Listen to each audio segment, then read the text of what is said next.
Jobs Friday as we get set for what could be a very important May non-farm payrolls number to come through here in just about 10 seconds. 130,000 is the forecast number. Remember, that's down from 177,000. That was the prior print. 139,000 is the print, so a little bit better than expected on the May non-farm payroll number there. I just clicked away from the screen. So 139,000 versus 130,000 expected. Again, a little bit higher than expected, so the market should like that a little bit. Still significantly down month over month from 177,000. That was the last print. Unemployment rate comes in line with expectations as well.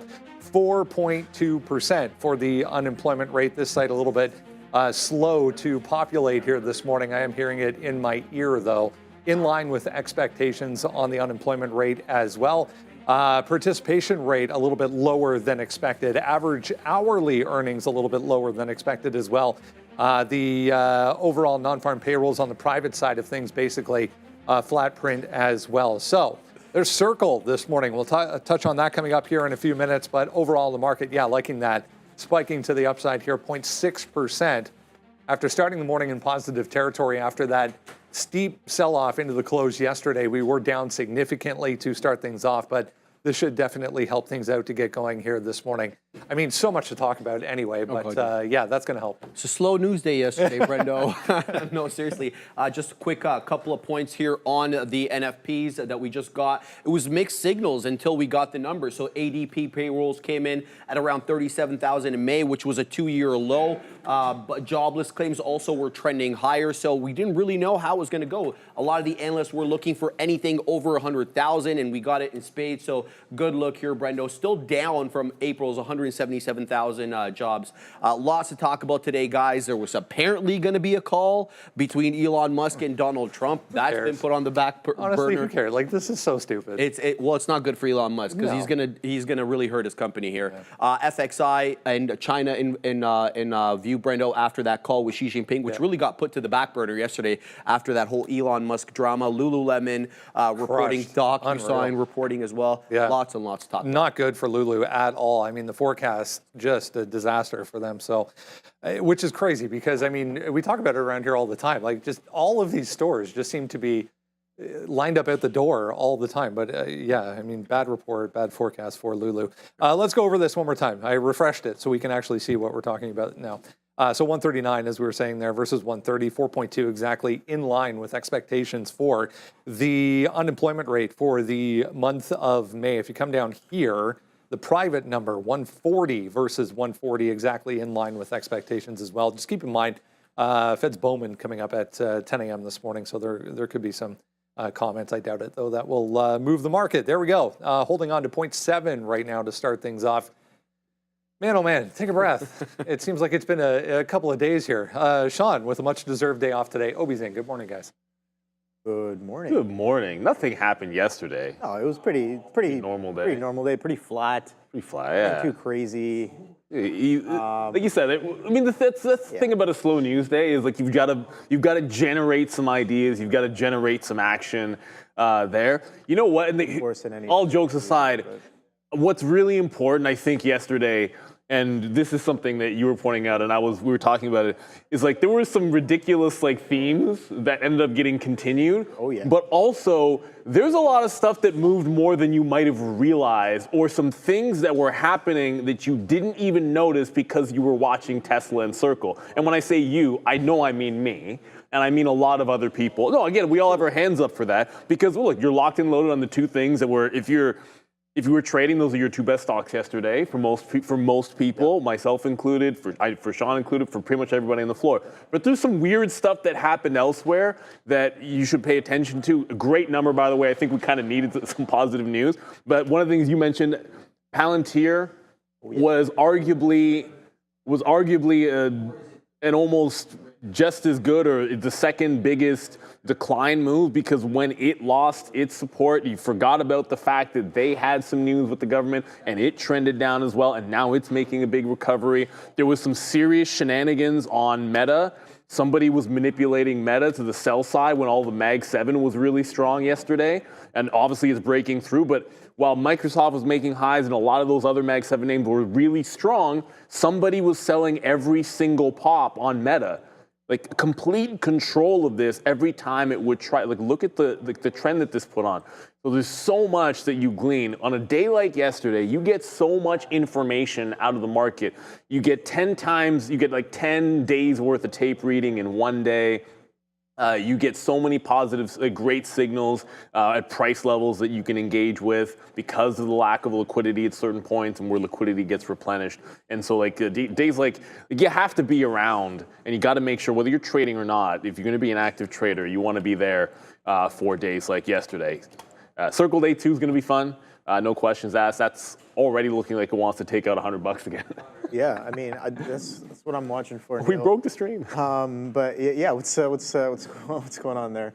But yeah, no, absolutely wild day. Obviously, just joking around about the market not being news driven. This is definitely very much a news or tweet driven market. It would seem, but Truth. Absolutely crazy. Lots of crazy volatility and lots of crazy opportunities as well. Yeah. And yeah, you're 100% right. Like these are the days where you have to be at your seat. You got to be watching the tape. You're getting that experience that's worth so much more. At the same time, you're definitely getting like weeks and weeks maybe worth of reading tape. Like tape like that on Tesla was absolutely beautiful. Great learning as well. Thank you very much.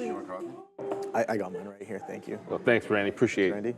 But yeah, no. So it's the market's been hot. So today, coming in today, I'm just like, okay, I'm just reflecting on what are the things I could have done a little bit better yesterday. We caught those opportunities, and can I make those changes today? Can I adapt as fast as possible when the market gets hot? And can I just, just work on myself as best as possible as well? The mistakes I made yesterday, I don't want to repeat them today. For example, one of the examples was an effective trailing stop on the short for Tesla, right? It's like you could have used whatever you use to define the trend, whether it's a 3-minute prior bar high, a 5-minute prior bar high, an 8 EMA, an 8 SMA, a 21 EMA, whatever you want to call it, whatever you're using to define trend. If you had trailed on that, you definitely would have had much better outs on that flush. Right? It's like nobody knew that it was going to go all the way to 275s and some change, right? But if you look at it on a moving average, if you just throw up like an 8 moving average on a 2-minute or a 3-minute, the only time it really reclaims that trend indicator is going into the end of the day, into the close. I think 281 was the reclaim or something like that.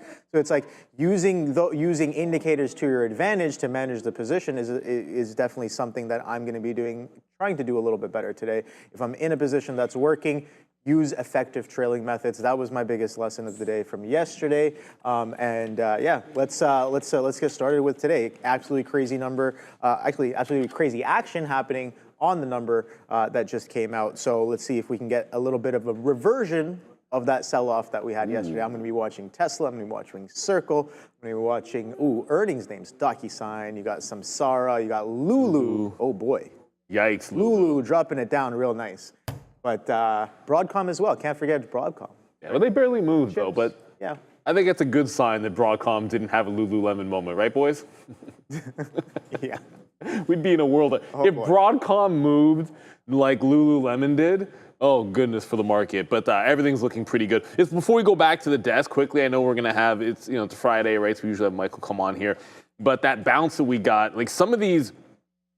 Like where NVIDIA just broke away from at 141 in here, it's a good level. Because anybody that's thinking continuation short, right? Like there's your supply zone from the morning that turns into resistance in the afternoon.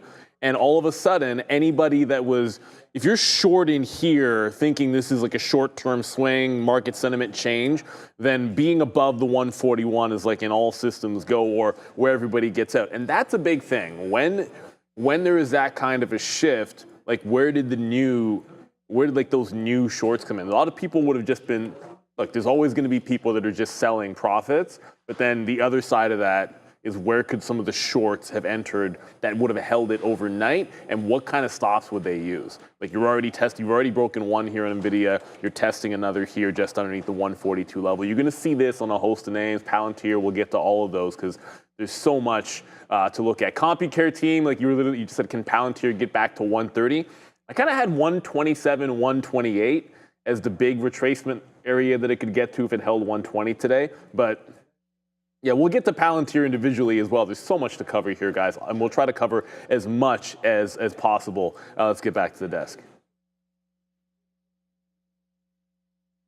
Than they were expecting as well. We were just talking about Kathy Wood. I was watching a really interesting podcast last night with Kathy Wood, and she was talking about Tesla and the fundamentals going forward into the future. But I mean, that was obviously a couple of days before all of this happened. So everyone hold their breath and see what happens today. Here it is, though, right now, $300, a definite line in the sand right now for Tesla. Still up 4.8% on top, or you bouncing back from 15% yesterday to the downside. So not huge, not a huge rebound right now, but we'll see how things play out here.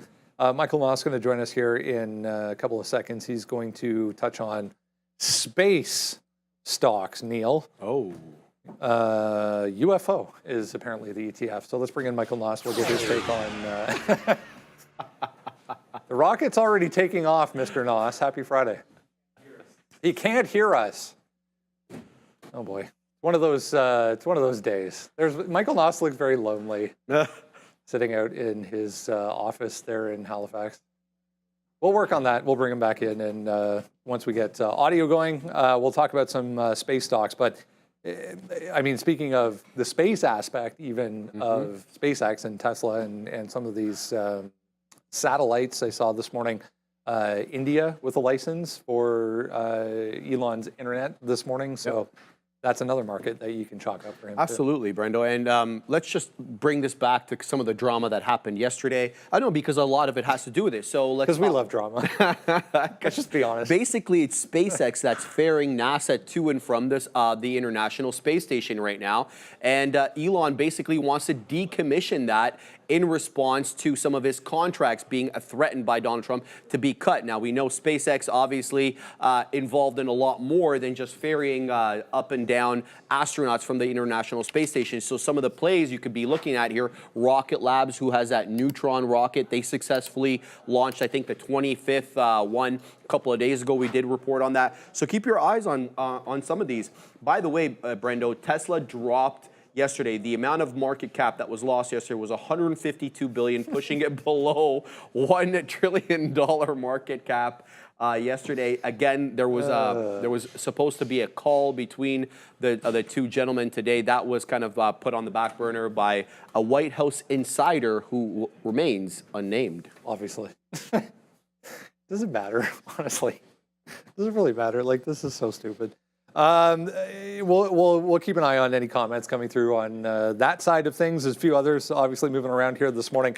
Everyone's favorite IPO of all time, almost, Circle, yesterday was an absolute monster around here for a lot of people who took this trade off of the open. We get back to $100 early on this morning. Bit of a pullback here to start things off, but still, great day yesterday, great day so far here this morning. And it was oversubscribed before it even launched. And as the boys were monitoring it before it was live on the midday show, the opening price just kept creeping up and up and up. So the demand and the oversubscription started before the initial IPO and during the IPO day.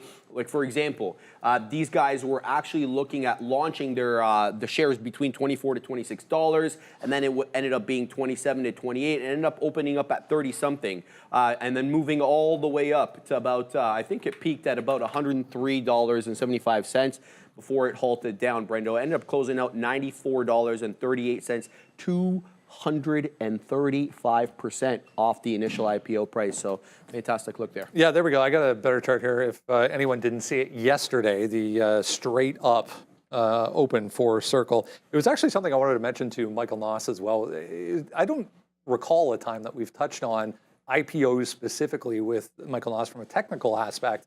And I know around here, a lot of the narrative behind why it becomes such an attractive trade is because it's brand new. There's a lack of algos. There's a lack of shenanigans happening in the level 2 for the first initial move or initial 5-10 minutes kind of thing. Once the day goes on, they do start to pick up and get activated. But that gives you more pure price action, which yesterday was very evident, guys, with Circle.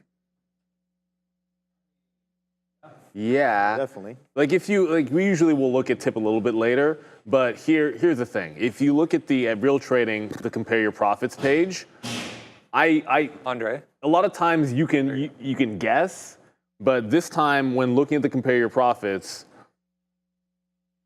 like this is Tesla, and the only reason that it doesn't say New York is because of Tesla. I promise you, all the best traders would have been on New York if not for the Tesla move. It was a one or the other moment. That said, there's a reason we go over what the plan of action is, and it's very simple. Like you can call it a gimmicky trade or whatever. I know we got a little bit of a bad wick in here that I want to respect. We opened at 69 and never broke it, right? So like that's just a nonsense wick. You took the opening print, you held it, and the opening drive, it failed this breakout here. That was your entire, you didn't even need to, you could reload it, but like the initial trail out when it loses underneath $100, that's your whole move, that's your whole trade. And we haven't seen IPOs like this. Rivian was kind of good. Snowflake years ago, where you'd get these crazy ones, and hopefully this is a bit of a trend. Now, when talking about Circle, we had mentioned the first halt price is the first liquidity point that you could think about ends up being support. Like that's crazy. The first place where there's any liquidity point holds as support for a $20 bounce, and then another late $12 bounce. So there's not, like when I put my note up this morning, it's not crazy, and go Bills, shout out to you. I'll put the link in for my note, and it has CoreWeave 88 and 76. But it's obvious, I think. Yeah. There's where else are you gonna look? You had afternoon highs, and then you had that 76 halt level, and afternoon highs have already been respected in the pre-market. So when looking for continuation plays, we'd have to trend down to test that. So I'd need a trend reversal that bounces around here, and if it breaks that one, I'm start looking for another trend reversal down around there. And it's that simple. They gave it to you a couple times yesterday, and then you just look to see if you can repeat the magic. I never expect a day two IPO play to be as big as the first, because quite simply that whole take the open and hold it, you're not going to use the same amount of shares just randomly taking a reversion play than you're going to there. But that's irrelevant. You make the trade, right? So look for that reversion into 88 and 76. I think to think that you're not going to get $10, $15 dips in this stock at some point today would be crazy. I just think you will, because the volatility is here. Yeah, I think this one by far, Neil. Now I know you've seen a lot more IPOs than I have, but this is probably one of the best IPOs I've ever seen in my limited time trading, and it was absolutely crazy. CRCL, this is crazy right off of the open there. I unfortunately was not at my seat, big miss, but did still take the opportunity on the short side though, because I was like, all right, well the long pretty much you had to be there. I'm not really chasing up here necessarily in the 80s, and I'm gonna let it kind of settle down after it's finished, not necessarily halting, but after it's finished, kind of bidding up aggressively like that.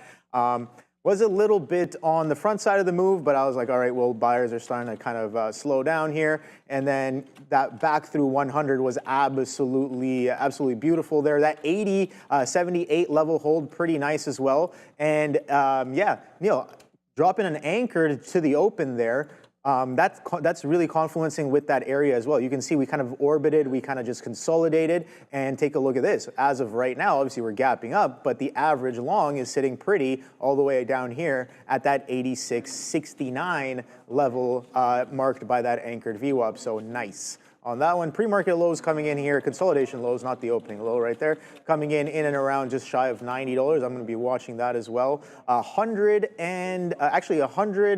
flat is the pre-market high as of right now. So nice little defined levels. Yesterday's high 103.75. Just going to take the first day because it was pretty much of a chop as a defined range, and then let's see what we do with prior day's range on day two of Circle. Definitely going to be on watch today for me. Already have shares borrowed. Yeah. Ready to go on this one. Either way it goes, and we talk about letting the trade fall into your lap.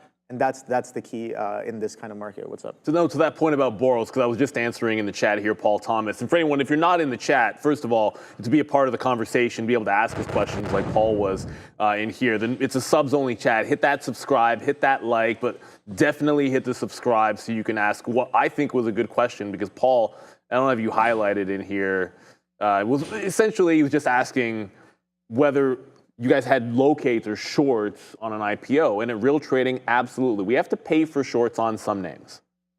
But we almost every, like to 99 point whatever % of names, if we cannot short it for free, then we can go in and pay for locates. And I can tell you on Circle, we paid that's not even, okay, so you 3 cents per 100 shares. So whatever you want, if you take one lot, you pay 3 cents. Yeah. That is egregiously cheap on day two. I can't think of. Yesterday was like what, 5? No, that was no, we're paying. That was core weave. No, Circle was I don't even remember. Circle was like at least, I don't know, like you're paying like $5 for 100 shares. Yeah. Or what? Either way, it's cheap. Yeah. But the point is, at real trading, we absolutely can go short. I didn't go short. I didn't short it yesterday. Like I paid for locates that I didn't use, but both absolutely. trades were there. I would. Both 100%. Like you could have made money both ways. About like LOL shorting it. Yeah, sure. If you were there off the open, the long was the best. But guess what? The back through 100 failure to follow through reversion, absolutely playbook for me. So it's like, all right, what do you want to deal with things that are part of your playbook and execute effectively on them? Sure, the long was amazing. Guess what? Best believe that back through 100, this supply that came in, I'm 100% sure traders pounded into that back through as well for that short to bring it in, because that buying pressure just dissipated, right? Obviously, a very strong, aggressive extension right off of the open, 64 lows all the way to 103s. And we saw the buying demand coming in on the imbalances before the opening of the market, not even opening of the ticker, right? It was like 5 million to buy or something like that. I had never seen anything crazy. like that. Never seen anything like this. So I was like, sure, most people are buying. Guess what? And I talked to Wayne about this as well. It's like sometimes you got to be comfortable putting on risk where most others are not willing to. Well, I'll tell you right now. Therein lies some edge, right? But like I was trailing out where you were shorting it. Like I guarantee you I wasn't the only one. Like I got out of 100% on the failure that he's talking about for the short. And I promise you, like I just messaged a good friend who traded on this floor and now trades his own floor, who by the way was, when I showed you guys that profit list, he was like number 9, I think, on it. I just wanted to congratulate him like personally. And I bet you I'll go over and be like, hey, when did you trail out? He'll probably tell me the same thing.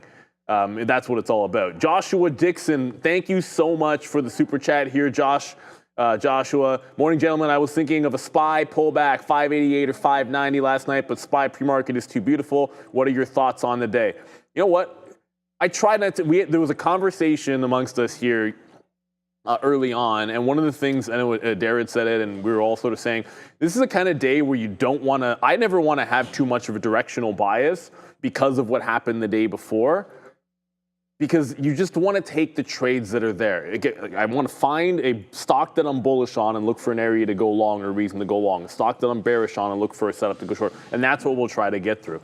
Because if you were just sort of thinking, well, it's a bad day, we should be shorting into the highs on something, then you got to remember, hey, are there not trapped shorts when everything was breaking down? A lot of people took out longs here. No questions asked. There's so much of that. So much of that is profit-taking longs because higher time frames are all like, this is a great place to get out after what happened yesterday.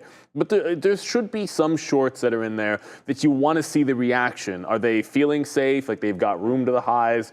Are there actual buyers up in that top? So in terms of the futures, I don't have a directional bias in the futures today.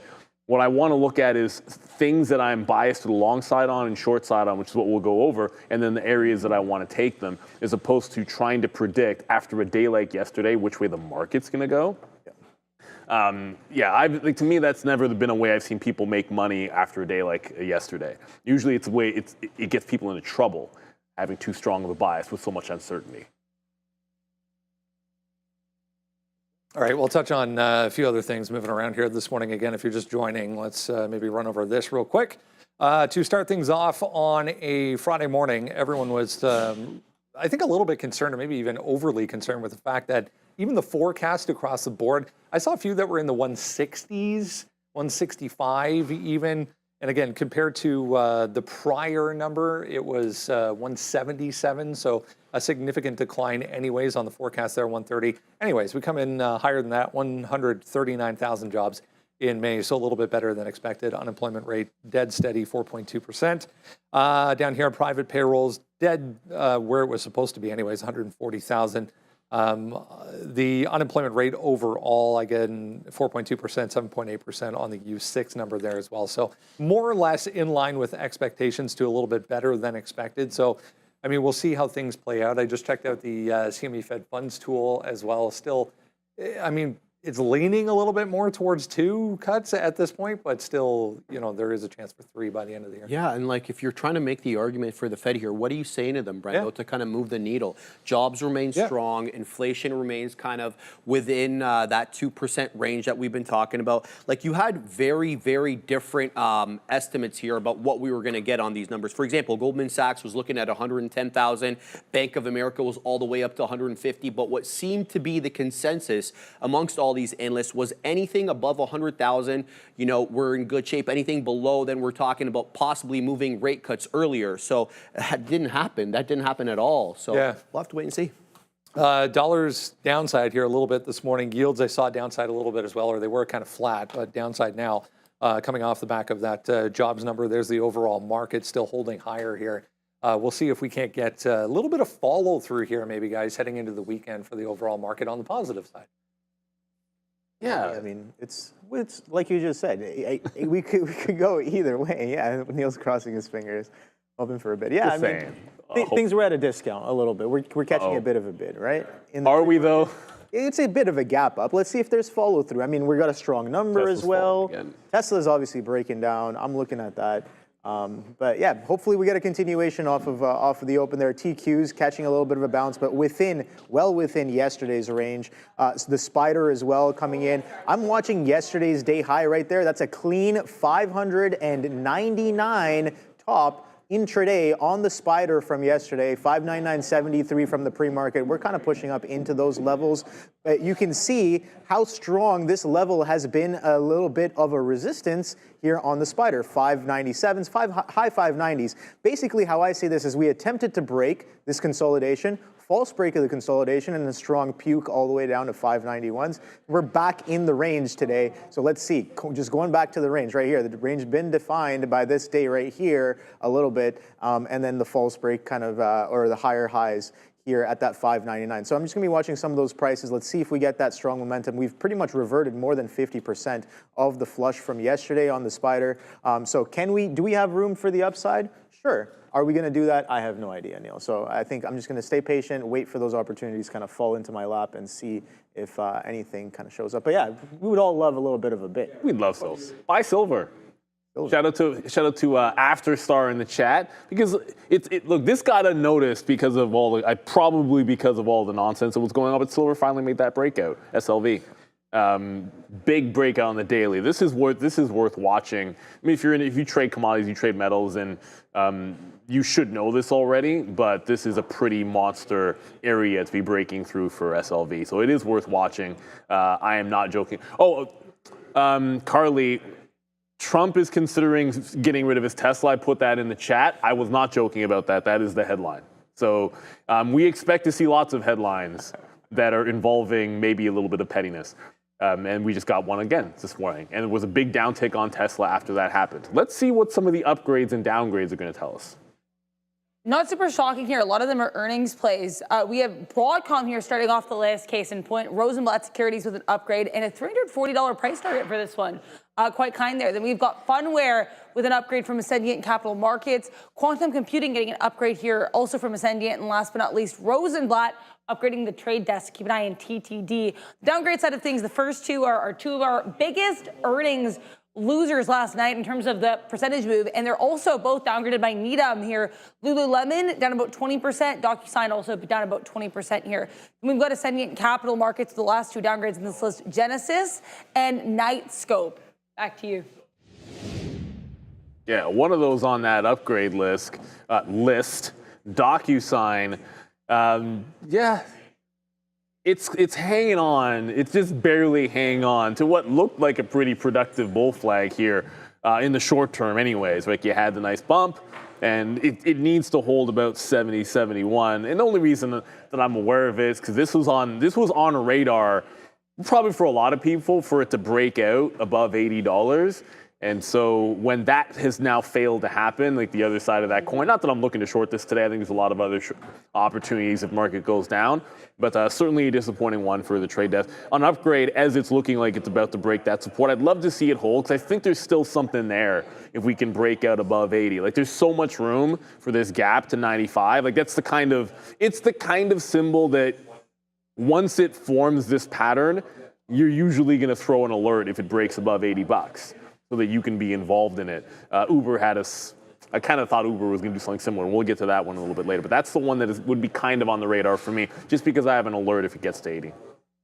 Yeah, that's a great one on watch. Again, I had it on my overnight watch list as well, the trade desk, and I was looking for a continuation to the downside, but that definitely throws a wrench in some things with that bit of a bid up. But we'll see. That trade might come back into play for me based off of my plan. But DocuSign, also another one of the stocks, bless you, on my list today. Earnings day one, nice little gap down, bit of a double beat there, but still kind of selling off on that. Let's take a quick look at a higher time frame as well. You can see a bit of a break of trend. Oh boy, beautiful reversion, Neil, on this one, kind of coming in with that earnings. Just throwing in that trend line right here real quick. But yeah, wow. Neil, let's take a look at this. Absolutely beautiful, eh?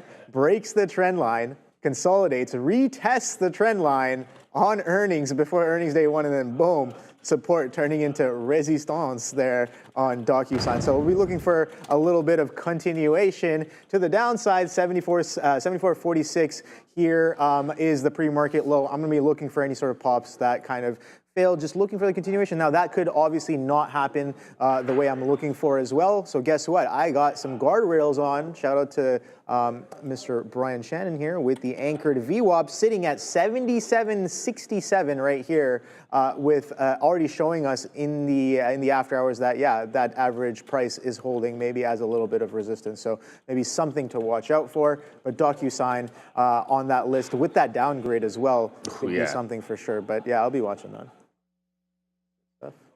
All right, guys, 59.44. That's where we closed out yesterday on the ESG contract. It was an aggressive sell-off, as we saw in the afternoon with our friends Elon Musk and Donald Trump. But here's the deal. We basically defended that same level, 59.50, that we've been talking about for a period of weeks now as support. But we're still below that key level of resistance, 6,000. So I know it sounded like a broken record, but 59.50 as support, 6,000 as resistance. So much to know this morning as we head towards the open here on Friday. If you haven't done so yet, jump down to the description in this video and hit the top link. That'll get you to the sign up page for the watch list as everything you need to know that is moving around in the pre-market and why. A ton of things to discuss here this morning.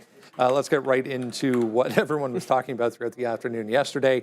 And let's be honest, even this morning, apparently Trump is now considering selling his Tesla. Oh. Because I guess it's gotten to that point. But if you missed it, here's what happened to the stock. Anyways, it was just straight to the downside. I mean, this is 322.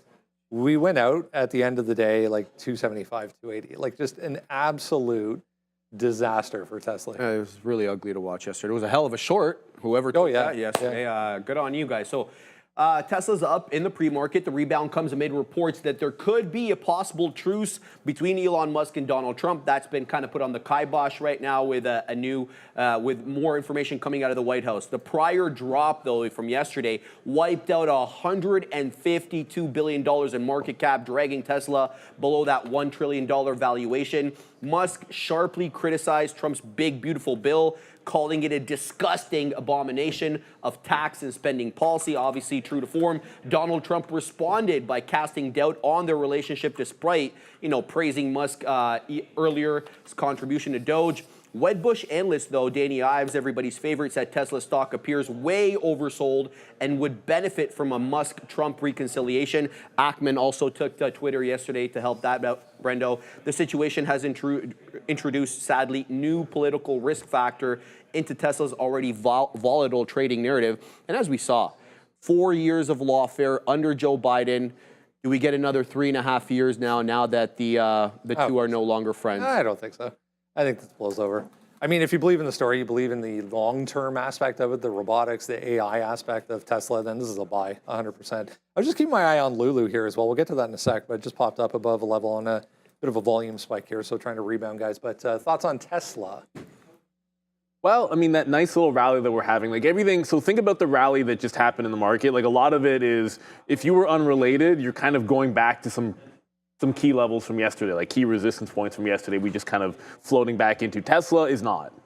That said, look, one of the things that got lost yesterday, and I had mentioned that I got out of the second third of my swing long in Tesla at 222, and it had to do with the fact that you were losing what was this long consolidation. I got to put up a 30-minute instead of a 15, guys, for this one to make it a little bit more sense. So when you put up a 30-minute here, because I had my trail, I had my stop underneath 310. And if you look at this higher time frame, it's like, okay, well, we could have danced in and around here and maybe recovered, but we're grinding higher, consolidating, grinding higher. There's your lower high. I'm like, if we lose this, and I've held the swing for a bit, that's where you're getting out. And what's crazy about it is you would have had longs in here that could be stopping out there. You could have longs in here that are stopping out there. You could have longs in 280 that are trailing out there. You could have longs at 240, 250, 220 that are trailing out there. You could have all-time holders of Tesla that are trailing out when we're losing the 200-period moving averages. You have traders that are getting out when you're losing the 50-period moving average. Suffice to say, you have a crap ton of people that had reasons to be putting sell orders in on Tesla. A lot of that could have just been longs, but some of that could be initiations of shorts. But you have so many, and then you have others that are waiting a day or two possibly for confirmation underneath. So as long as you're holding under this gap, like I put 305, but I don't know, maybe that's even to 310. I think it's bearish, I should say, bearish unless we can get back and hold above that prior reference price. Like anybody that sold, like you had a reason to, and then anybody that didn't sell, all those same things are there under the 200-period moving average, clear trend reversal break and sentiment shift there on Tesla. So as long as we're underneath 305, I wrote down on the note at the top, I want to be looking off the open to be grabbing any kind of like mean reversion shorts on pops, consolidation breakdowns. I think if you lose 85 today, things get nasty again. So yeah, we're thinking short on Tesla. It's one of the names that I stay bearish on. I mean, I'm definitely watching it. One of the top stocks on watch for me. 273.22 low. This capitulation action that we had going into the close here, that was absolutely beautiful. Great opportunities yesterday, and I was kind of watching this one pretty closely right after that event came out. Again, the news coming in right here with that flush, giving us that bit of a trend break of the intraday uptrend, and that coming in as Neil just pointed out, a lot of multi-time frame participants on Tesla yesterday, right? We talk about intraday players, we talk about higher time frame moving average players, we got daily players, we got monthlies, we got weeklies, we got everybody came to the party yesterday, and it did about almost close to 300 million shares traded on the day on a ticker that trades at around $300. That's absolutely wild. So a lot of volume on that one there yesterday, and you can see it was funny. I was messaging the boys in the chat as it was puking down below this 285 into these 280s. I'm like, yo, I think I smell reversion coming. Each 3-minute bar is averaging 5 million shares. I'm like, it's coming and it's gonna come soon. I have no idea. And then it gives us that strongest volume bar with a little bit of capitulation, and then we get that. Sure, we don't revert all the way back to VWAP, but there's no way. I was like, there's no way this thing reverts back to VWAP. But we did get a quick little reversion bounce there off of that strong volume, and then push into the close. That was a quick, nice little scalp that I had as well. 300 breakdown was absolutely beautiful. We're holding that 300 as a little bit of a resistance right now in the pre-market. Let's see if we can see those sellers kind of step back in. I'm looking at some of yesterday's reference prices as well, some of these consolidation highs and lows from the end of the day and maybe from the middle of the day, and the opening range highs and lows as well. But guess what? I also got the anchored VWAP from the event. So let's close down the regular VWAP. So anchored VWAP from the event, from when that news came out. Take a look at that. We extended off of that, gap up above it. As of right now, holding that anchored as a little bit of support. That anchored sitting at 293.16, so that's also a little bit of a reference for me. Let's see what we do with the average volume that came in off of the event yesterday on Tesla. So that's basically what I'm going to be using the anchored VWAP for, and see what that'll bring. But Tesla definitely on watch. Pre-market range tight. I like that. Long or short, I have no idea. I have no bias, but we'll see who's in charge, and then we'll see what opportunities fall into our lap on Tesla. This one's definitely got me a little charged up today. Hollow. All right, let's go on to Lulu here. As I mentioned, we were trying to get back above pre-market highs here. It's not really following through much, I'll be honest. I was trying to be positive. I mean, there's not much to be positive about, I'll be honest, but this was a mess. Like the gap EPS, the forecast, everything to the downside here for Lulu. Really ugly looking. Like, look at that drop there, Brian. Yeah. All right, let's talk about the report, because this is why we're down substantially. EPS 260 beat the 258. Revenue 237 beating 236, so a beat on the top and bottom line there. But that was for the current quarter. The full year 2025 EPS guidance was cut substantially, 1458 to 1478. That was the range. That's down from 1495.15, well below the consensus as well of the 1489. So not a good look there, and they're blaming it on a weak U.S. customer. CEO Calvin McDonald admitted he's not happy with U.S. growth, calling the consumer hesitation amid economic uncertainty. Comparable sales store sales, dropped 1% year over year, missing that 3% estimates. So basically driven by negative 2% in the American sales, but it was kind of offset by a growth of 6% in international sales. CFO Megan Frank said Lulu will take modest and strategic price increases on select items to offset tariff costs. They're blaming tariffs here. And they're also saying tariffs from China and other sourcing countries should shave off about 110 basis points off the gross margins. Previous estimate had been 60 basis points. They source a lot of their products internationally, Brendo, as this pie chart shows. 40% from Vietnam, 17% from Cambodia, about 11% from both Sri Lanka and Indonesia and others, all of which have new rates of tariffs placed by Donald Trump. Yeah. Meanwhile, stores are still packed around here, guys, for Lululemon, which is interesting to say the least. Yeah, that channel check apparently isn't working for Lulu. Look, the good news is that they're off the lows.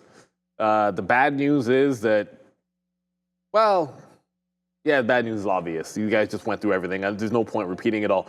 They're going to start to be like a reasonable value when you try to price this out on like a PE basis. Maybe let that one settle down. I kind of came in thinking if we break 250, it's too significant of a level to not be looking for an SSR long bounce, because the last time we were down here was a big double bottom. Like twice this has been a pretty good swing off of those levels. So I think, on the off chance that we actually get another 10% down, we're kind of slowly trending up. I don't feel like this is going to end up a trade, because a lot of times when I see the gap down and it holds the overnight low and then just kind of grinds higher, that whole second day capitulation bottom seems less likely when you've made this move. And I don't really have any great setups for this unless you're coming back and trying to pull back into like a prior high and then trying to revert it. So, like the first thing I did was I threw this in a higher time frame. I was like, okay, well, what would you be working off of?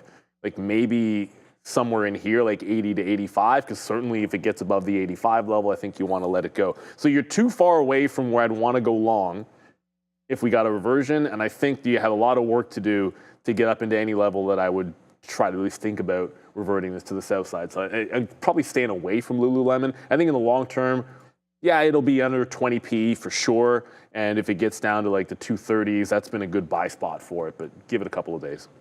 Yeah, I think, again, we're going to start off looking at this one on a higher time frame and then work our way down. So I'm looking at it on a 3-hour right here. So it's broken kind of a bit of a trend that we've been holding since about for the past couple of months.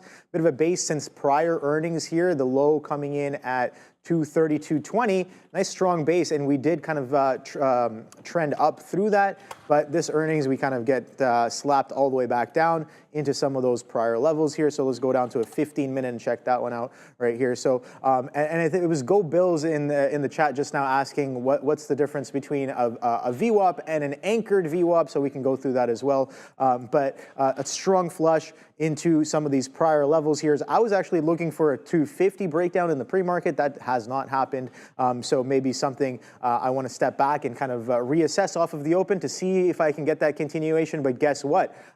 Let's throw on that anchored on here and see what that's about. So to answer Bill's question right here, so VWAP, you can see right here, when I turn that on, this VWAP is the volume weighted average price, and it resets at the beginning of every session. And that can be, that's at the 4 a.m. Session open, right? So it's like it resets at that point. But an anchored VWAP is a VWAP that you can use. It can be on your charting platform or whatever, that you can specifically anchor to any point. It doesn't have to be the open of the session. So what you can use that for is anchoring to high volume events, or maybe structural events, or whatever you want to call it, events that you find are important, right? So for example, Lulu had earnings today, so I'm going to click on the anchored and drop an anchored from that. So this will tell me what where the average participant is potentially sitting at here. So price trading above and below can give us some direction or some nuance, and that's kind of the difference between the anchored VWAP. One is starting at the beginning of the session, and one is anchored to any point that you choose, that can be whatever point, right? You can drag and click on whatever candle. So that's the difference between them. And again, it's just a volume-weighted average price. It does exactly what it says. So that's the look here on Lulu. All right, Broadcom, next on the list here this morning, trying to roll over back below 255. This was a bit of a mess after the close last night as well. I mean, it's interesting because the group itself was down on the day yesterday, and then we get this negative impact this morning. So we'll see. I mean, it is holding higher here, or trying to anyway. Yeah, and it wasn't even that bad of a drop. No. What did we drop, like 2% or something like that? All right, guys, Q2 adjusted EPS beat $1.58. The street wanted $1.56 on revenue of $15 billion, just slightly beating here the expectations of $14.99. This is what I want to hear, though. Net income more than doubled year over year. They took home about $5 billion in net income, or about $1.03 a share. Guidance for Q3 said about $15.8 billion. That tops Wall Street's estimates of 15.7, so not a bad look. They reported $4.4 billion in AI-related revenue for the quarter, driven really by networking components. Also, their Q3 AI chip sales are expected to rise to about $5.1 billion, really because of hyperscaler demand and no other. CEO Huck Tan said AI sales strength is expected to extend through full year 2026, citing the long-term partner investments. Let's talk about how they did by segment. They got two main ones here. Their semiconductor solution segment that they reported $8.4 billion in revenue on, beating expectations. And they also have their software segment, which includes that VMware acquisition that they picked up a little while ago. That brought in about $6.6 billion, which was up 25% year over year, again, beating expectations. Now, with their AI positioning and their partnerships, Broadcom is building custom AI accelerators for 3 existing hyperscaler clients and 4 more prospects, according to CEO Huck Tan. Includes Amazon and Google, Microsoft. And the thing about the custom chip development, Brendo, rather than just having these generic chips, is it makes you less exposed to the commoditized cycle because you're making specific chips for these hyperscalers who have no shortage of money. This thing's been a monster. If anyone hasn't, been watching on the daily chart off the lows, like 140 up to 260. So we are down, as we said, not very much, a couple of percent here this morning, guys. So overall, still constructive, I think, here for Broadcom. Yeah, I mean, they're not the first name and this earnings season where you're breaking out a 52-week high going in, and if it's not all 100% perfect roses and all that nonsense, you end up going to the downside. So this is what happens when a stock doubles up and gets to a top, literally a double from the bottom, is what it was sitting at. A bit of a sentiment shift in the market, and then non-perfect numbers, and you get a bit of a pullback. I mean, the question usually becomes like, where do you want to be a buyer? I know last night when everything was so bearish in the afternoon, or when you were on the train home and all that kind of stuff, that when you see this starting to head to the downside, like my initial thought was, oh, I'd already penciled in my brain 238 to 240 for Broadcom. So you get a little bit anchored to that. The only thing, the only reason I wouldn't move too far away from it is as the market trended back up here on the Nasdaq, the Nasdaq trending back up at the highs, right? Like kind of putting a lot of yesterday's move back into focus. Like you're now right at our first initial bounce after things got nasty. But Broadcom is chilling out right here with some support at 252, kind of a line in the sand. I feel like with a little bit of relative weakness, if that were to break, maybe I do still wait for it to test 240 if things get worse, because it's not showing the kind of strength that I would like to see to make you up that bid on Broadcom. Like if I'm going to trade a chip stock today, then looking at NVIDIA on its strength, well, I'll get rid of that wick at some point. Like NVIDIA holds the line. This is going to be hard to see because of that wick, but holds the line. This 140 support, 1, 2, only lost it yesterday in all of that melee. And then what happens? I'll go to a 3-minute here, hold the 140 level, all pre-market long, break out the resistance at 141. That's a bullish-looking chip name that I'd be much more inclined to be involved in, longs back into 141 and 140 on NVIDIA. Yeah, no, AVGO, one to watch for sure, being in the semiconductor space here, and also one of the, maybe not part of the Mag 7, but definitely one of the top constituents for sure. I think it's within the top 15, if not the top 10.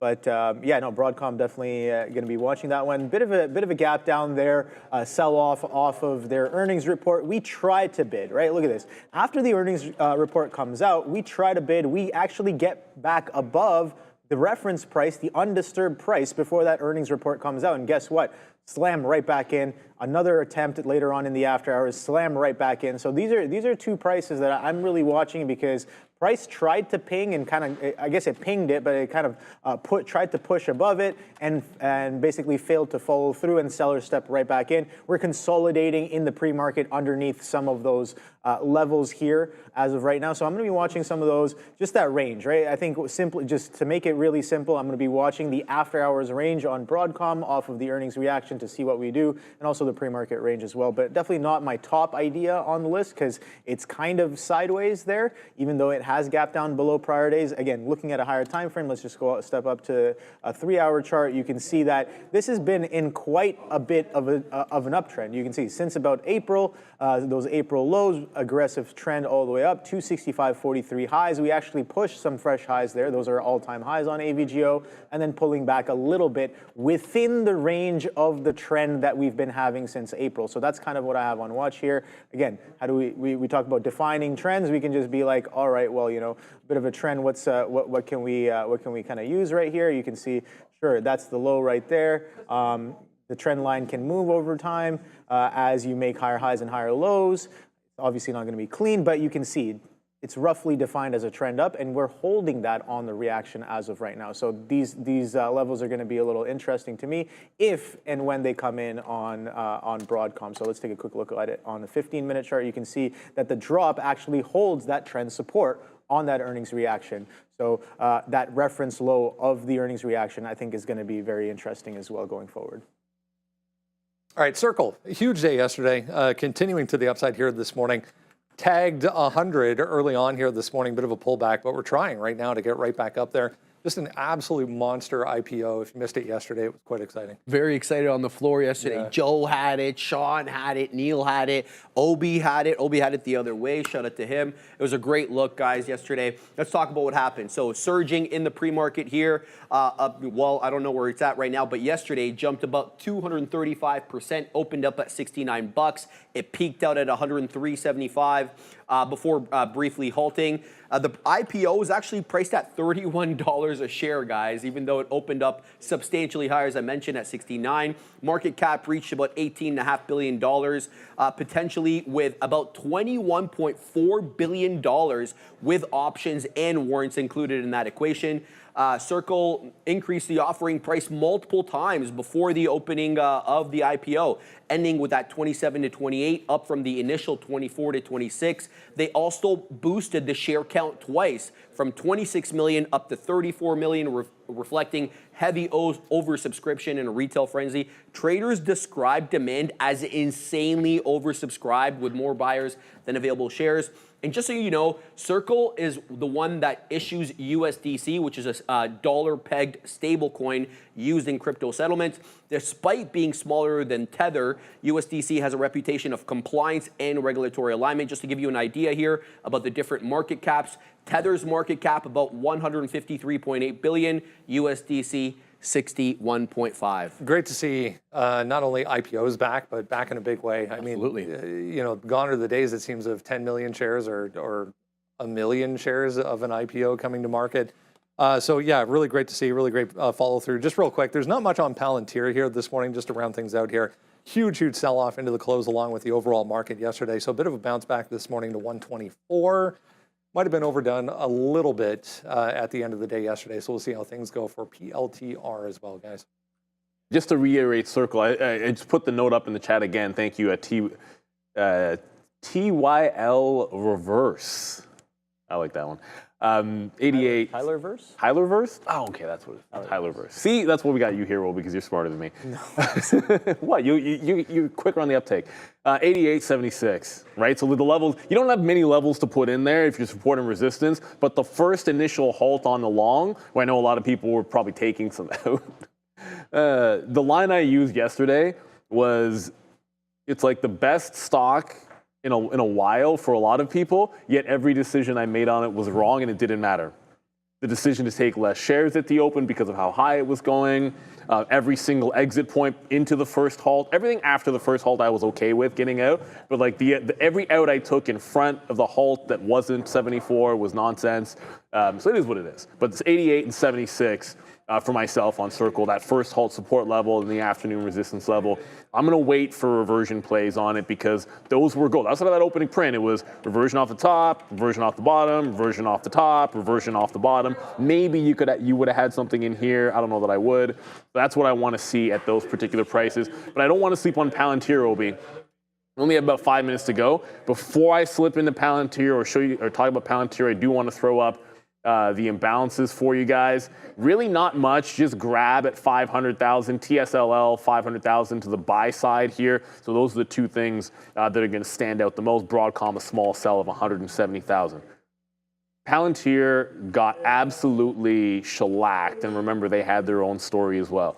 But you can't argue with the fact that all the support that got broken at 122 and at 120, you've now gapped back above those support levels.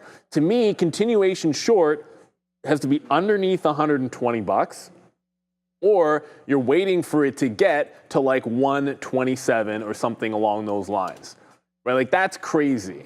Like it's a wide gap. I think over here, you're looking for long reversions back into like 127, 128, maybe 126 you could argue with. Otherwise, you know, the short continuation's way under here at the 120 level. Very different from Tesla in that regard.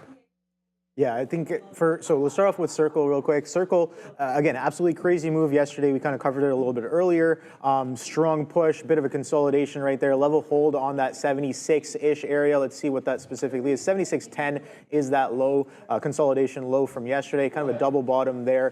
Coming into that 95, that held as a little bit of resistance. And yeah, maybe some supply above in and around that 100 area. We're seeing that happen maybe potentially in the pre-market as well. But that 100 clean test has me interested in a potential push. I'm going to be patient. I'm going to wait and see how this one sets up off of open. Definitely one to watch out for. A lot of volume yesterday, a lot of interest coming in. And again, don't forget, technically a lot of short-term participants because everybody could have only participated yesterday. So definitely yesterday's prices, I'm going to be weighing a little bit with a little bit of interest for sure. So that's the move on Circle. Palantir, oh boy, this one was definitely a missed one on my part. And right off the bat, let's throw on an anchored off of this volume event that we had here. Actually, the breakdown. This is what I mean. Sometimes it doesn't necessarily have to be on the volume, but like you can see that structural break kind of happen here. It's not a big difference. Might change the anchored VWAP by a few pennies or a few dimes, but regardless of whatever you want, however you want to do it, it's like I want to capture all the volume that came in on this move right here and see where the average volume-weighted prices sitting off of that event, and that's sitting in and around 122.58 right here on Palantir. Nice little consolidation in the pre-market. We've pretty much reverted a decent chunk of that flush that we've had, and let's see if we can kind of push any of these pre-market levels for a bit of reversion. The first kind of pop I'm seeing right away on Palantir here was, okay, we get that strong flush off of the news. We attempt to bid. The first bid that actually steps in to the ticker here takes us to 125.28 and can't bid any higher. That's below that anchored as well. And then we kind of continue to sell off there. So very strong extension off of that VWAP there coming into the Palantir end of day move. And I guess we found a bottom there at that 117.22 in the after hours because we're trading much higher as of right now. But again, the market also gapped up. So we want to keep that in mind as well. And speaking of market gap up, Neil, the SPY is about to push yesterday's day high pretty much. So it's like, all right, we pretty much reverted everything on the spider. We're watching out for that 600, that 599 mark.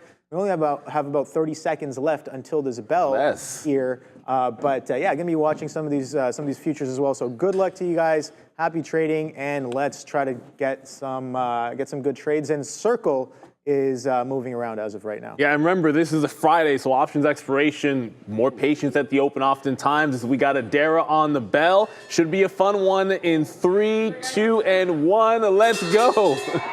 That's how excited. Adara's like, Okay. front runs the bell. Yeah, you can't okay. You know what? front run I the say that bell. all the time. I'm like, I'm sorry. I have a tendency to front run. It's just, maybe it's just part of me. You're allowed to front run the bell. You're allowed to front run the bell. Oh my goodness, Palantir. Sorry, yeah, Uber. I forgot to mention Uber. Uber super strong was the other side of like that Tesla trade, yada, yada, yada, all like good stuff. Look long on Uber. Ideally, we get VWAP or 84, but it could break at 86. I don't want to take breakouts on a Friday morning, but I do want to buy dips on Uber. Palantir right away just flushed instantly. Well, okay, maybe it's not that big. When I looked over, I have a level 2 up. The tape looked heavier than I guess the move is. It's $1.50, which is not nothing, but still, initial move to the downside on PLTR. If you're watching Tesla, I mean, my note was like, yeah, into 305, but you'd have to break 300 to get there. So it is ticking up, and it looks pretty strong in here. I want to give it a chance to be able to get there. Oh, we didn't even mention CoreWeave to the upside as well. Gapped up 6% after a big day to the downside yesterday. So this is another one which is firmly on radar. Hey, yo, look at that. 100 push on Circle right there. So took that through the 99, 100. 103s was yesterday's highs. Here we go, 103s. Can we make it? Oh boy. You in? We are running. Yes, we are in. Nice. Apple to the upside. Can we get 105s? I don't know if the position board is really on right now, but it's okay. I don't care about that. All I care about is the book and the tape. Can we get some continuation above this 100, or is supply going to step right back in? I have no idea. I'm going to stay as nimble as possible. If we're going to bid back below that 100, like we just did, boom, I'm out of there. Thank you. Come again. 100 false break. Once again, guess what? More of the same. Yesterday, it shows us that there's supply there. Coming in today, there's still supply there. Where's the next trade, guys? Short was absolutely beautiful as well. I tried the long. But that 99 to 102, you could actually see it kind of ramping up. We started off in the mid 90s, and I was like, okay, 97 halves. I like the quarters, so 97 halves. I like if we're holding that, and if we hold that and kind of push, I like the 99s. I got in a little late after that push, but we kind of ripped up into 99s. I'm like, all right, it's about a point away. I'm going to give this a point and look for the push through 100. And oh boy, we get all the way to 104s. I get sells in 102s and 101s, but that's perfectly fine. Where's the next trade? That's what I'm asking.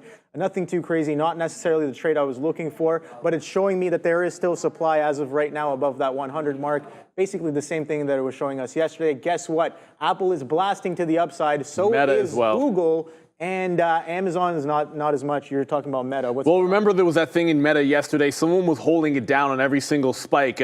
So remember, it happened after the open. Like it trended down a little bit. It made a fresh high. And once it made a fresh opening high, someone was trying to sell it. That's all blown away now. I love you, Meta. You were my dip buy twice this year. And now you're going through 700. I know Joe's got to be happy about that. But Uber, oh, Uber. Bye, Uber. Oh, Uber, there it is. You were looking for that trade. This is the same trade you were looking for literally yesterday. And I was like, you got to give it a couple of days. Because it's a higher time frame kind of move, you know? Oh, no, yeah. And it's Look, coming in today. Absolutely beautiful. look, yeah, 100%. So I'm not. Yeah, you know, look, okay, I'm gonna cancel that order to go for it here, and we'll have to look for a bit of a pullback on Uber. It's disappointing, but at the same time, like this is a higher time frame, gorgeous look on Uber. For hopefully somebody's in this trade. There's your rounded bottom. This is what happens when you got Palantir up and you got Tesla up, and Tesla doesn't really get to the level you want to go to, but you want to be focused on the right things. Well, Uber makes its breakout. The gap fill takes you to about 87.5, 88. So I think there's much more room if the market stays bullish today. I think there'll be plenty of time. Prior day high 85.50 makes a heck of a lot of sense for a bit of a play. But Palantir is tanking right now. It continues to go lower. Tesla, which is probably, I guess, a little bit of a distraction at the open, thinking there'd be a heavier move on Tesla. All we have is a false break of 300 that got nowhere close to 305. If I was going to short in front of 305, it needs to at least test the 04, and that just hasn't happened here yet on Tesla. So it's not everything that's going crazy. Like we talked about Apple going up. And we talked about Meta going up. Amazon, for whatever reason, is taking it a bit on the chin here and losing some support. So you got a bit of a topsy-turvy market. Circle, great one to the long side. Yeah, I mean, false break. I think the short is so much better. The short is the actual trade because it's like, what has it been doing? Is it continuing to show us the same? Then does it make sense to not participate if it's going to do more of the same? I have no idea. But again, that if you observe the supply above the 100 or in the 95 area or above in the high 90s and coming in, we false break that same level. We actually false break yesterday's high. I think it was 103.60s if I'm correct. Let me just pull it up here and take a look alongside you guys here. Where's my chart? Okay, right here. So Palantir to the downside as well. So I got that on watch. We talked about that anchored. It's coming into that anchored from the sell-off yesterday right here. But what was I looking at? Circle. Yeah, Circle. So right here. Okay, actually, yesterday's high, Neil, 103.75. Today's high, 103.72. Oh, nice. Absolutely nice. And now we're trading back below the open there. So absolutely beautiful stuff on that one there. And it was funny enough, I'm like, I tried the long and I was like, I remember I told you, I showed you the piece of paper in the morning that I was like, okay, as of late, I have, before the market even opens, on all the stocks that I'm looking at, I have a rough estimate of like how much size I want and what the average, like what's a good kind of risk to give it based off of something, and I use like a calculator, a sizing calculator to kind of calculate that. But funny enough, I'm definitely undersized on Circle, and when I type Circle into my calculator, there's not enough data for it to give me an appropriate sizing. So I'm just like, okay, well, now here's a new problem that I need to deal with. Well, IPOs and stuff without enough information. You put those in a separate bucket, and then the more IPOs you trade, you calculate those based on themselves. So what I do a similar thing for the IPO yesterday. I know that I essentially, for what I should have taken on an IPO that looked as good as Circle, I ended up taking 20% of that, and you don't live it down. I wasn't happy with it, and I missed a spot to add to it as well. But everyone, they're working on the position board. We'll get that up for you guys for sure. The boys are working pretty hard on that right now. Right now, flat. I didn't get the long break in Uber. I know we were talking about going long. I did not get the long on Uber. It's trying to pull back in here, at least temporarily. I mean, the breakout at 85.5 is also going to be your prior day high support level. And the market is showing some signs of weakness at that top. I'm going to show you the ES here because we're pretty much on the precipice. Like this is like 60.10 is that high that we made yesterday where the failure was. So this is not necessarily a spot that I would want to be punching breakouts long. You want to make sure you're getting something off a support level. And if you're looking for a short, this is where you try to at least be trying to engage. The other thing about OB that's short on Circle, if it fails 100 twice, and we have locates on this, we can go short. We fail 100 twice, I think you take it back through the downside here. Let's go to Adair. Couple names here popping off the open. Micron is one of them. MU really strong here, taking up that 110 level. Not seeing any news on this, but we know it's been strong as of late. CGC moving as well here in the cannabis space. Oddly, not even much social media attention here for cannabis growth, but good look. And last but not least, CRSP. This one has a 26% short float. No news, but good look here. CRSP and CGC a little bit less volume. We're talking under 1 million shares traded on the day, both around 500,000. Back to you. Good look over there, Adara. NVIDIA, oh yeah, we haven't even talked too much about the chips. NVIDIA, I said 141. We're not really doing much off the 141 just yet. Like, you're holding on to VWAP. But remember, one of the things I talked about a couple of days ago, be wary of, like, if there's a false break, initial false breakout at the open, be very careful and patient about where you get into the long after that. Because the initial move was trend up, trend up, trend up, fail to break out the high. That's a bit of a short-term bearish setup. So if you're looking for the long in there, you want to be pretty careful about doing so. But NVIDIA is going to be on mine, and so is Uber as it pulls back into this 85.5. Yeah, I'm just watching the Spider right now. Spider's coming into those highs, that 600 mark coming in on the Spider, only about 30 pennies away. So going to be watching that one, see if that comes in. Future's pretty strong here as well. So this is the Spider. Look at that, absolutely beautiful, climbing up that spout.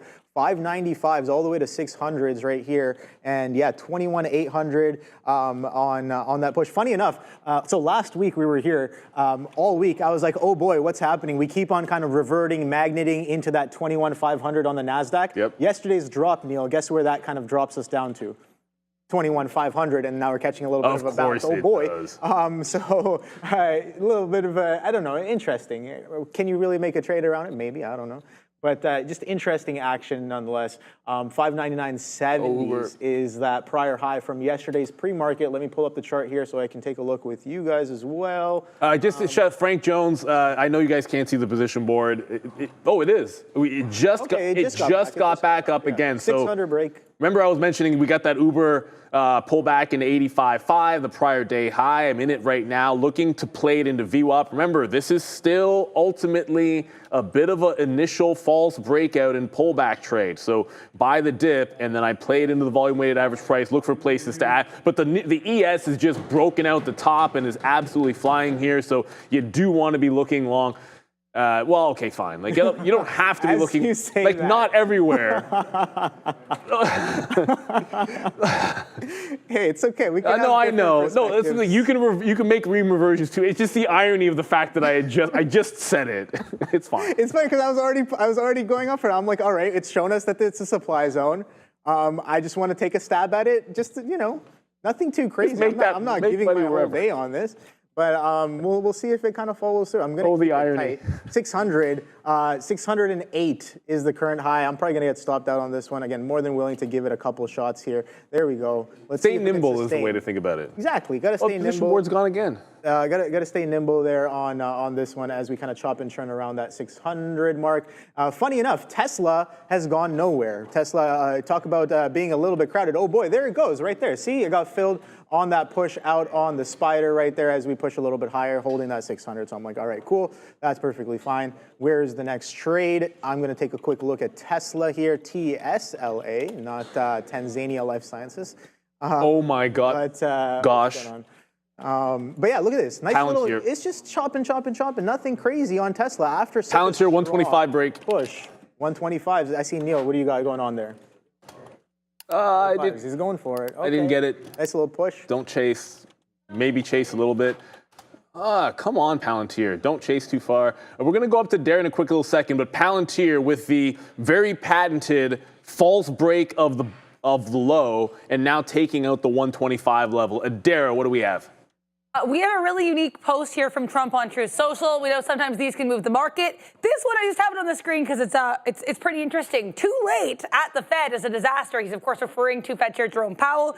Europe has had 10 rate cuts. We've had none. Despite him, our country is doing great. Go for a full point, rocket fuel. About 43 minutes ago as well, he tweeted that America is hot. So just be aware here. Donald Trump very active on Truth Social this morning. I'm just about to post our daily Trump calendar on X at TTV Research, but he's not supposed to do too many public appearances today. Lots of social media, though. Be aware. Also, guys, just so you know, no economic numbers at 9:45 or 10. So if you're waiting for those numbers, you don't have any to wait for. Back to you. All right, Okay. Thank you very much. That's a lot to I'm going to take unpack. another stab at this, but we'll see. The Fuge? Yeah, this is just a spider. Again, I'm keeping it tight and light until it starts to really kind of come in, and then we'll cold in use here, some structures to kind of really pound into it there. Wow, Softy, some strength on Softy there. What else is strong here? Nvidia, yeah, kind of. Amazon's a little interesting here for me. Take a look at Amazon, guys. Amazon attempting to push that prior day high. Aggressive push, gives it all back on a V-shaped reversion into the close, trading below the morning session opening range low there into the close. Absolutely beautiful. And then look at that reversion back to the highs. All of that happens in the after hours, in the pre-market, and then currently attempting to push prior day's highs at that 212.81. And you look at that dip getting bought up at that 210. So some of those pre-market levels coming in. Amazon is pushing a little bit higher here. So maybe we can take a little bit of a ride on this one and see what that one has in store. Again, going back to a higher time frame, let's just take a quick look at it on a 3-hour chart. Let's take away all these indicators because a lot of noise. But yeah, look at that. Prior high, 214.84. Here on Amazon from last week, that Tuesday that we had coming in with that aggressive push there, and that's the high from there. So yeah, attempting to break a little bit of structure here on Amazon, and the spider kind of continues to push. I stopped out twice. Guess what? Maybe try it one more time. 3 strikes, I'm out on that push. But if Amazon's going to look like it's breaking out of its range highs here or prior highs, I'm going to stay a little bit patient, trying to counter these futures as of right now. Oh, what an out. Yeah, maybe I should just wait for the downtrend break, right, Neil? Well, I think wait for the downtrend break. But the other thing too is like, it's okay to be wrong. It's not okay to stay wrong. So just very quickly, breakout trade on Palantir. It got to 40s or just underneath the 40s. I think my best out, I got Larry Bird. So 33 on the breakout trade. But then we lost contain. I thought wait for VWAP to get back in. Everyone trades differently on breakouts. I'm of the strict opinion on breakouts that if you initially fail it, sometimes you can just get that dip buy, and a lot of times the volume weighted average price is $1.50 down. So why am I going to risk an extra $1.50 if the initial push up was like 40 cents and I'm taking that? No. So let's wait for VWAP. I don't like false breakouts and what they can mean for the trend on the way back. But what I do like is Uber. I told you what the plan of action was. I'm holding Uber to that VWAP trade. So we got it at VWAP. I was actually thinking we were going to get another fill down there. I can go ahead and cancel those orders. I've only traded these 2 things, like one quick breakout trade on Palantir there that never went more than like the 35 level. And then Uber, we got the long into the prior day high. Kind of felt like with that double top in the futures there that I wanted to take that out into the prior bar. So I did. We'll look for a continuation log in Uber. Definitely looks like a strong one.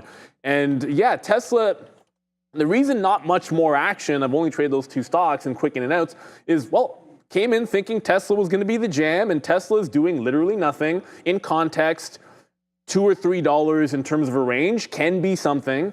But after yesterday, it's pretty much nothing. It's a Friday, so it's got some gravity to that 300 level. And until we make a move away from 300, I think you better be very patient with Tesla. You could just be getting chopped around here on Tesla. The other thing worth watching, everybody, I'd mentioned, look, I'm not going to get NVIDIA at 141 at this point. So you can have your best laid plans for a price that you want where you're bullish on something, but if it never trades anywhere near, you got to try to look somewhere else.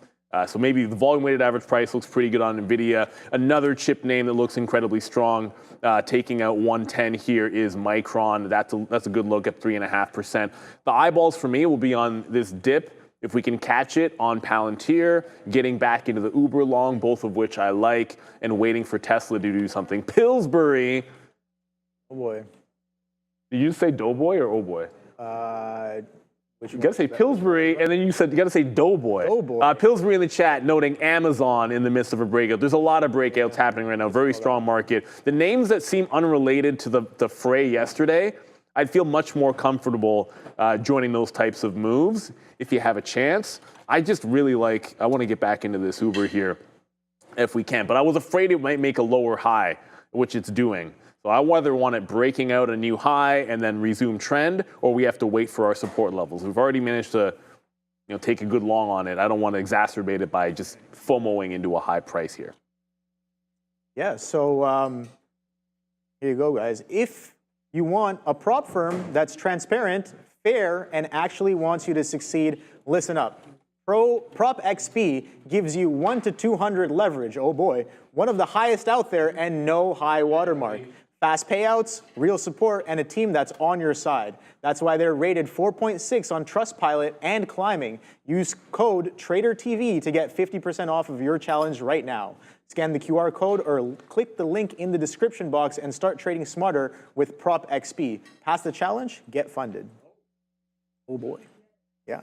I'm watching spiders here as it kind of pushes that 600 mark. Again, being nimble, making sure I have enough bullets to give it a couple shots and not run out of ammunition there as well. But I'm gonna stay patient. We are still we are very much still front side of the move here, and it is still 950. So again, keeping all those things in mind, I do want to be a little wary of that. Amazon, oh boy, we just called out that breakout right there on Amazon coming in, and guess what? It's breaking out aggressively, pretty strong right here. We talked about that prior high being at that 212.81, currently trading at 213.60. So nice clean push and break on that Amazon after a strong reversion that happens not in the opening session, but in the after hours and the pre-market as well.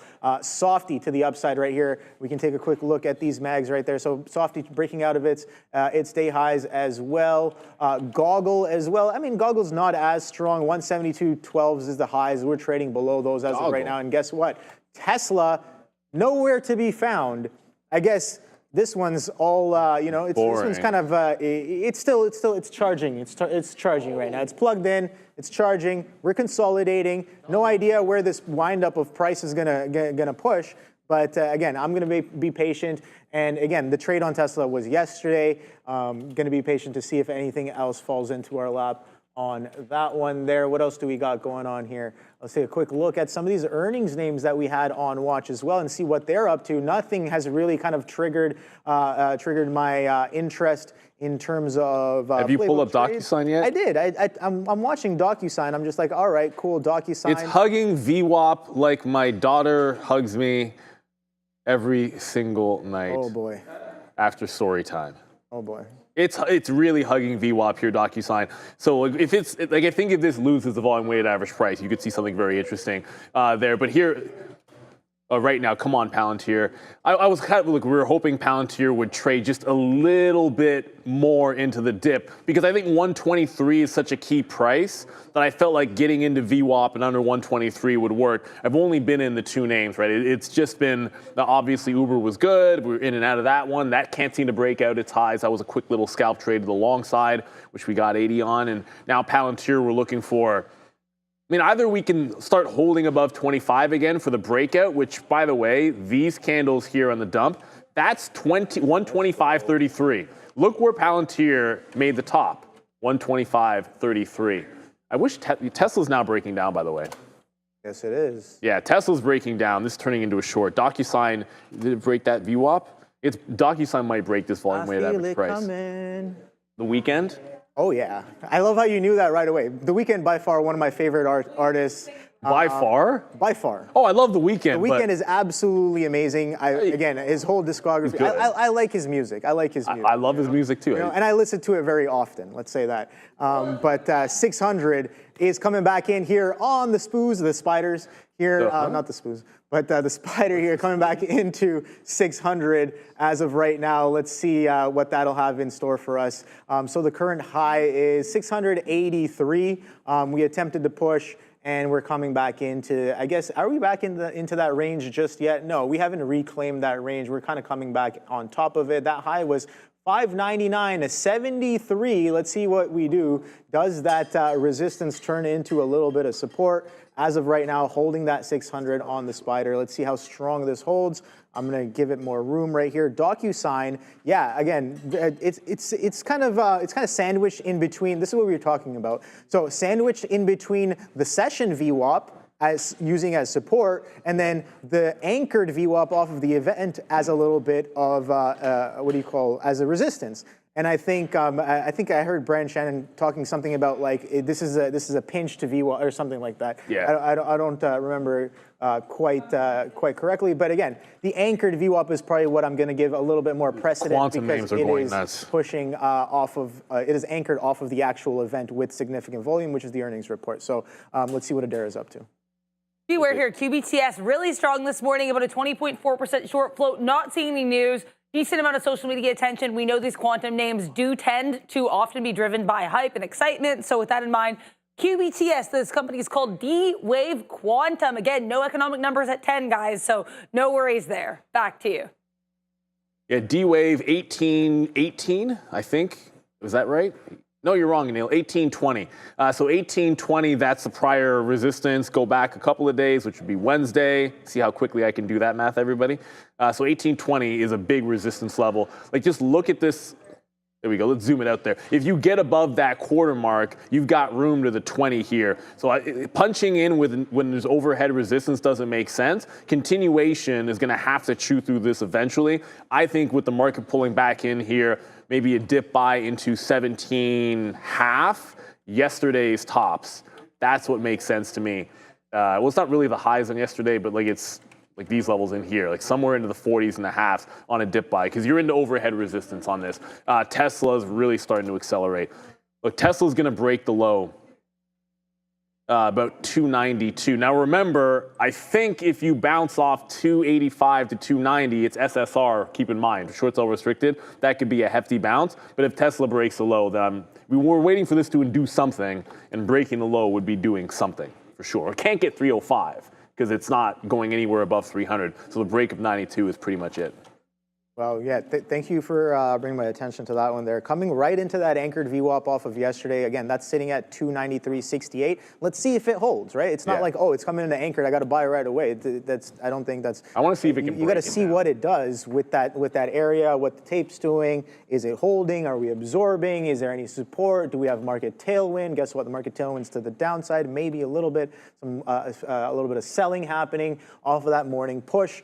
Again, this is how much time is left on this 15-minute candle to print? We got about 4 minutes left for this 15-minute candle to print. Don't forget, it's the second 15-minute candle of the day, and that's printing a little bit red, pulling back in, and there goes the pre-market lows on Tesla. Bye-bye.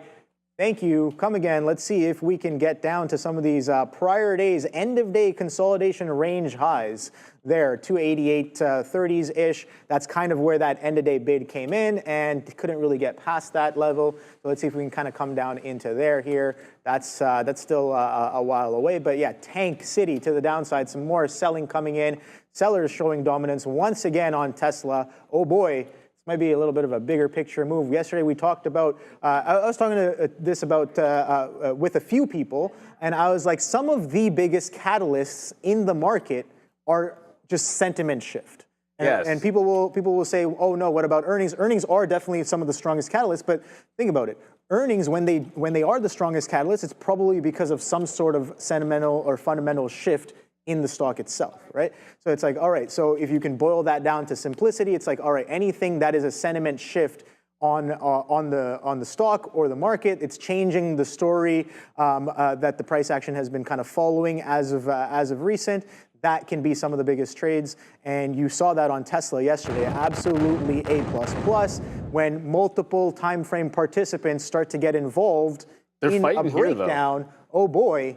Let's see if more of that can continue on day two here. Spider coming back into that 599. What was that level again? Watch out for this 599.70s. But watch out for this support here. Oh boy, here we are. In theory, you got yesterday's. Yeah, exactly. That's what I'm watching. Here's the ES, everybody. It's not the SPY. This is the ES. So it's going to be a different number than what Obi's talking about because he's trading the SPY. It'll be here on the ES 6010, so 6,010 on the ES, and then whatever that works into the SPY is a prior high. The market can bounce off a level like that technically, then this is still very much bullish. Look, I did take the Tesla breakdown. I think as far as it got, what's the best fills in here? You could have had some out there if you're keen, and I always do on a punch, take some out at the first dollar, but that's all it's giving you. I'm playing it back into the prior bar low. The prior bar here is essentially 94.4. So that's as far as I want to give it. I'm holding out for 88s because I think 88 is this prior high in here in TS to the L to the A, that is Tesla. So let's see what happens. But if it breaks out above, like if I like 305, then there's just no way that I want to hold a short down here under the bottom all the way to 305, right? Like that's just, it doesn't make any sense, right? So you take it step by step and see where you can go from here. The other thing that happened, while Tesla was breaking down, go down Tesla, Uber's coming right back into that 85.5 zone.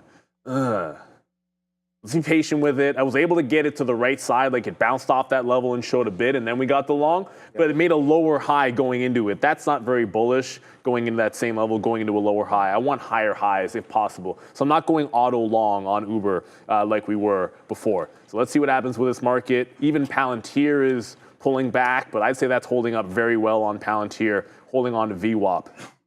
Look, Palantir, for whatever reason, this looks a little bit more bullish than even Uber right now. Maybe I should be considering this one off VWAP for Palantir instead of Uber, but I might take both of them, to be honest with you, if we can even get 124. Yeah, I'm just again, I'm kind of closely watching SPY here as it pulls back in. Again, only about 45 seconds until this 15-minute kind of closes. Again, let's see if we can revert back down into VWAP. That's all I'm really looking for here. I covered some a little bit because it's been holding that.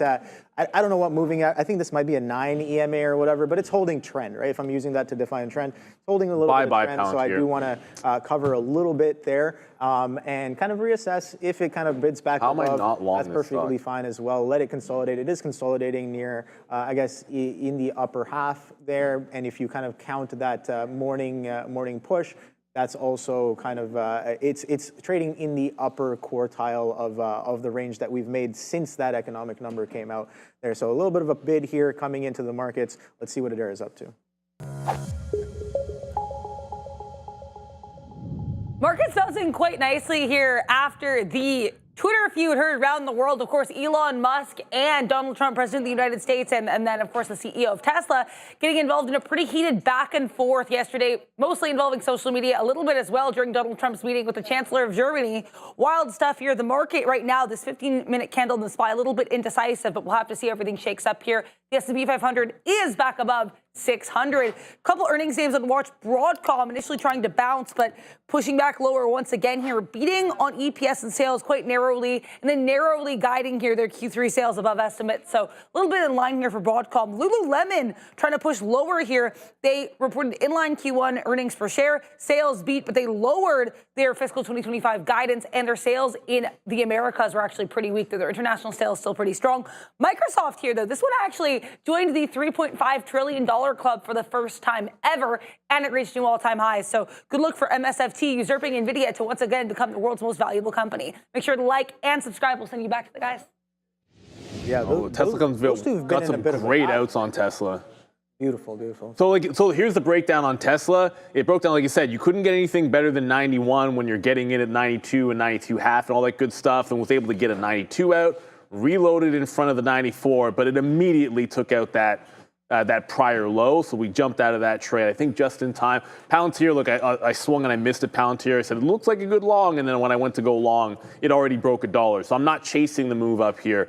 You still have a chance that you could be, I think, still breaking down a little bit. We was able to take Uber. We'll play it into that 85.5. But I don't want to forget, like, when in doubt, zoom out, right?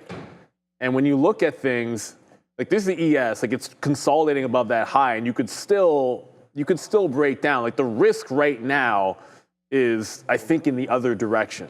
So I want to keep things tighter to the vest. Don't give back what you made on early looks. Like I'm going to show you why. Like Uber here, Uber comes back in, and I like that initial push, great. But if we can't hold this consolidation, you're waiting all the way back to 84.5. So try to win big and try to lose small. And I don't think you want to get caught out of bounds here because the short could still be on. Just keep the stops tight. At least that's my strategy. Everyone can do their own thing.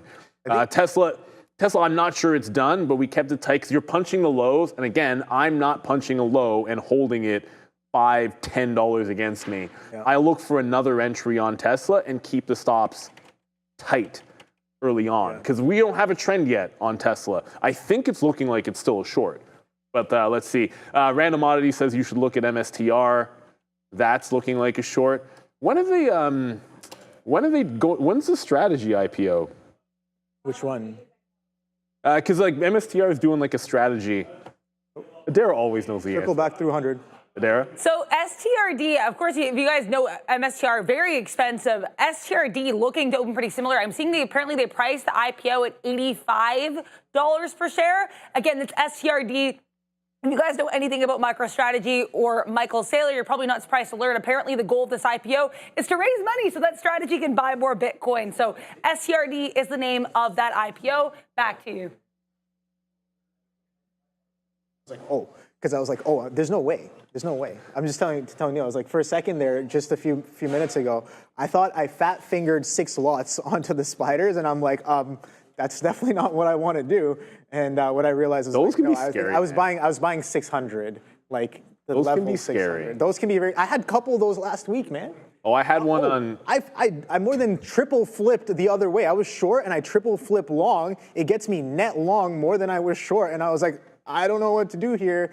Boom, instant flat. But here's the thing. That was because the week before, I choked.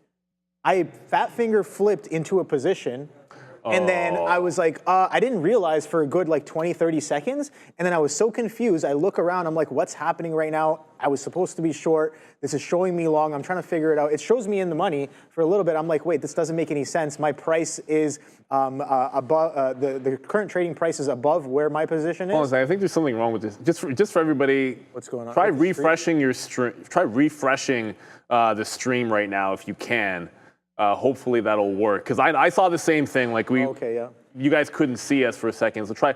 Yeah, guys, we're not stringing it. If you guys can hear us, let me know in the chat if you guys can hear us. I'm pretty sure you can. You just can't see us right now. Position board's on, and hopefully we'll just sort of continue on as we work on this issue right now, as you can't see the screen. It's audio only, so we're doing it like radio. Heyo. Radio, get that radio. I got a face for radio anyway, so I think we're pretty much good to go on that one. No, to your point about fat fingering, Yeah.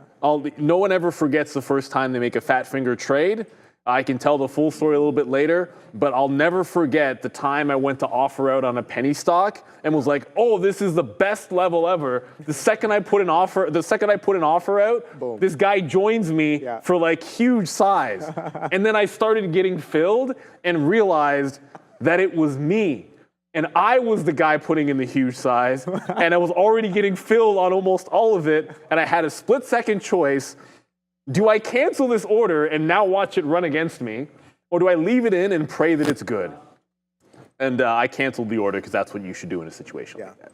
So I learned that lesson the week before, and I was like, I held that one way against me, and I was like, I choked. I fixated on the Yeah, you gotta be position. careful. I had a position I did not think, and I got a little rocked on that. I was like, I'm never gonna do that ever. That's the first time I ever did that. And I was like, okay, well, that. And then it happened a second time last week, and I was like, okay, I know just what to do with you. Boom, insta flat, and then move on to the next trade. Expensive, very expensive lesson to learn. So learn from those who have already spent capital learning those lessons. Don't try not to make that yourself. But again, sometimes stuff happens, and it is what it is. You just gotta The key thing, brush it Obi, off, move on. is that you trade smarter, not harder, because that's what everybody is looking at right Yes. now. And look, everybody, the team is working on it to get the visuals back up on the stream here. You guys can't hear us. So yeah, scan the QR code you see in front of you. Shout out to eSignal. No, the team's working hard. I can see them right there. They're all hands on deck. Just very quickly, Tesla just took VWAP, so I'm out of it. I don't want to be If it fighting was just our Tesla. audio, we could just like entertain by like singing or like. I'm not singing. You can sing all. rapping. Like, you can sing all you want. I'm not going to sing because nobody wants to hear that. I think we're back now, and The only we're stuff back. I can sing is The Weeknd. I don't know if that's appropriate. You're going to sing The Weeknd?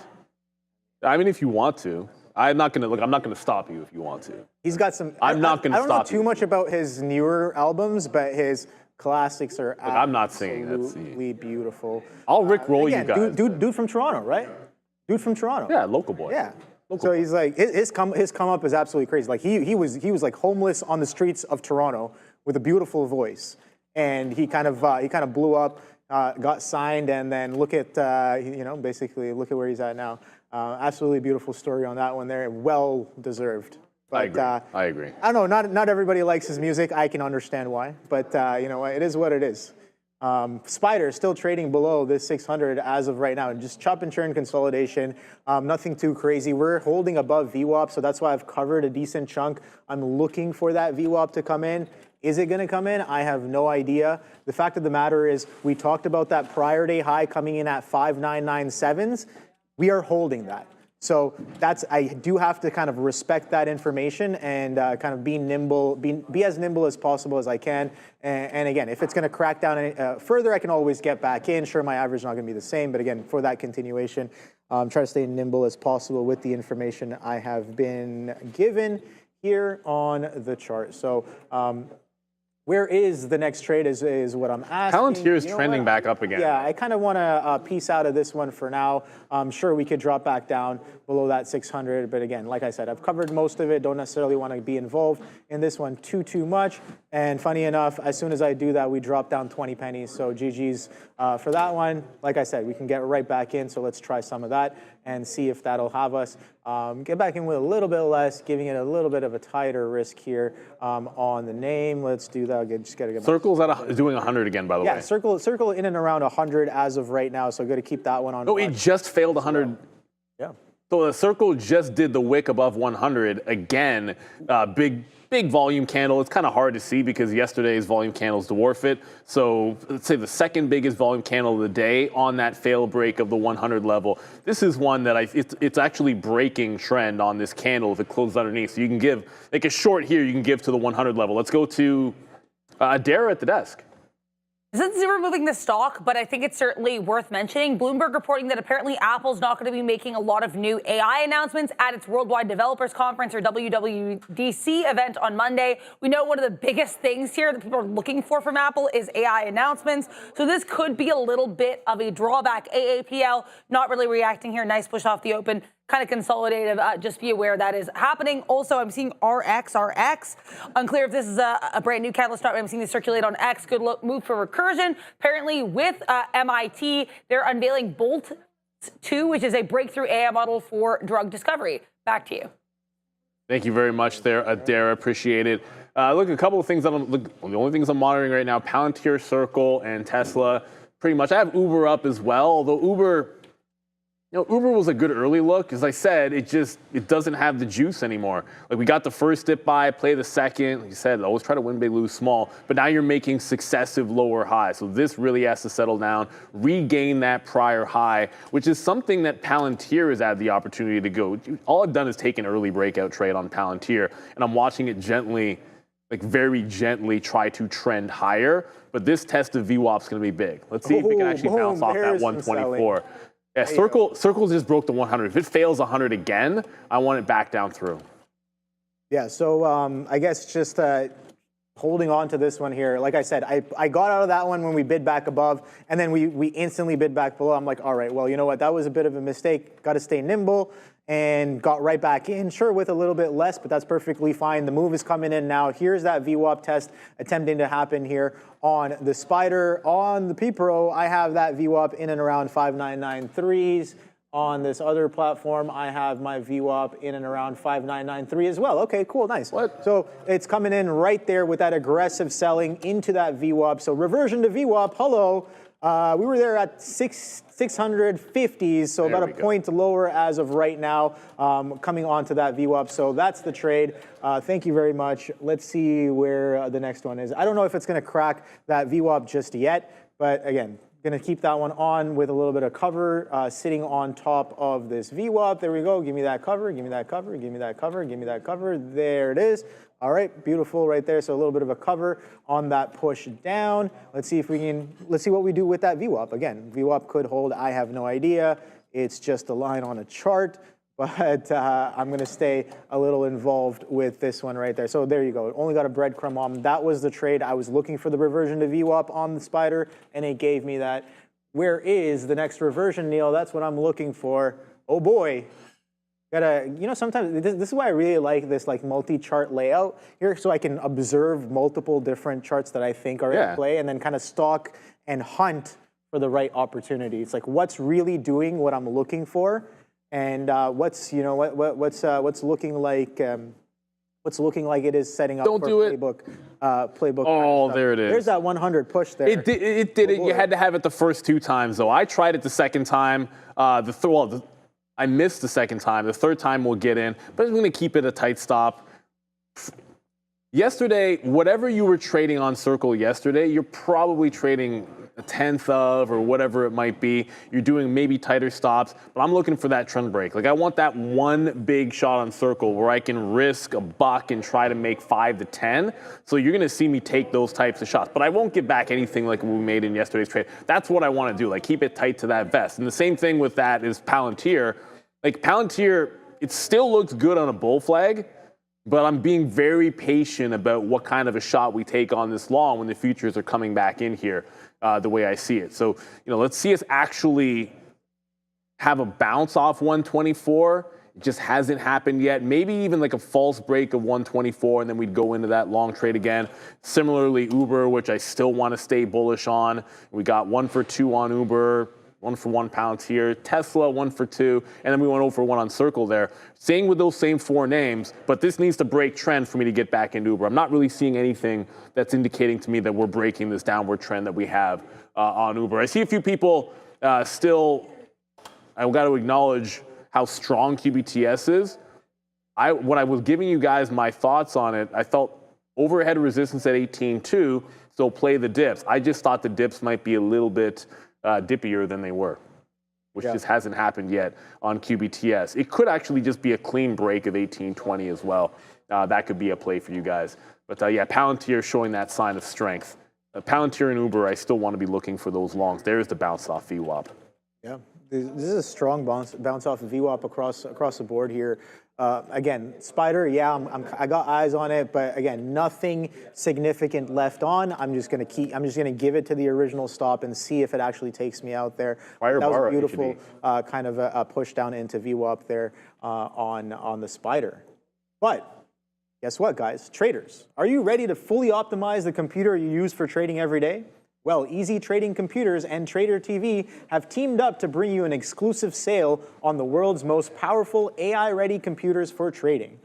This limited-time desktop and laptop sale includes exclusive performance upgrades, bonus gear, and 0% financing.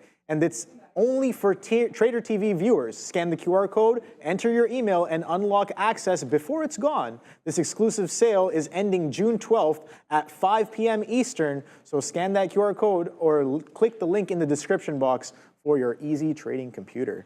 Yeah, definitely want to have good. You don't want to have anything that's slowing you down. Let's say that, right? So take a look at that right there. Futures, maybe a little bit of a turn. So we got that prior bar low break on the 15-minute candle. Not only on, actually, you know what? Let me take that back. I was going to say not only on the ES, but on the Nasdaq as well, but not on the Nasdaq. On the ES only. Oh boy. So I guess we are short something that I guess is showing us what I'm looking for. The ES is weaker than Nasdaq by a little bit. And maybe the DAC is just kind of lagging behind. I have no idea, but gonna pack my patience and see. Again, the idea is simple. The idea is that the 600 area, or whatever you want to call it, has been showing a little bit of resistance, maybe a little bit of supply, whatever you want to call it, and just looking for more of the same and having the right kind of execution set to exercise that idea via shareage in the market. So. That's working out. Again, I'm not really seeing anything else. Maybe Apple reversion as well as it comes in. Let's take a quick look at that one there as it catches my eye. Let me pull up the chart here. Let me just pull up the book. Circle, this one is just, the last candle was a little more extreme. Around. Yeah, it's like a aggressive push down on that one there. We'll see what that one has in store for us. Let me pull up Apple for you guys here and for myself because I am interested in this little bit of a consolidation that Apple is doing. I want to see if I can take a bite out of this one below that 204. Look at that, boom, 204s. Nice little consolidation base. Can we get this flat bottom break, Sharif? I have no idea, but guess what? I am involved on that 204 breakdown as the market looks like a little bit like it may or may not be coming in. But let's see if that one can come into fruition. Boom, there's the breakdown. Let's see if there's continuation. Get down. Maybe just false break. I have no idea. But nice little lower highs building into a flat bottom on top of that 204 after an aggressive bid up on the opening drive into 205 halves on that Apple move, with the market slowing down its bid as well. Let's see if 204 holds, or do we crack a little bit lower? Opening price is 203 on Apple. Don't know if we're going to get there, but oh boy, best believe there's going to be some participation if we crack that opening price on Apple. But again, market relatively strong off of that number. Technically still trending up off of that number because we're still holding those references, the prices. But yeah, let's see what happens here. Spider's still holding that VWAP as of right now. Let me know what you guys are trading in the chat. More than willing to check some of that out. Speaking of VWAP, yes, like as quick as you like, it just very quickly here. I got out of circle at VWAP on that reversion. Now, it just broke the buyer that was here. Okay, well, what I'm gonna say to you now was irrelevant because the buyer that was there at VWAP just got taken out, but I just jumped in front of them.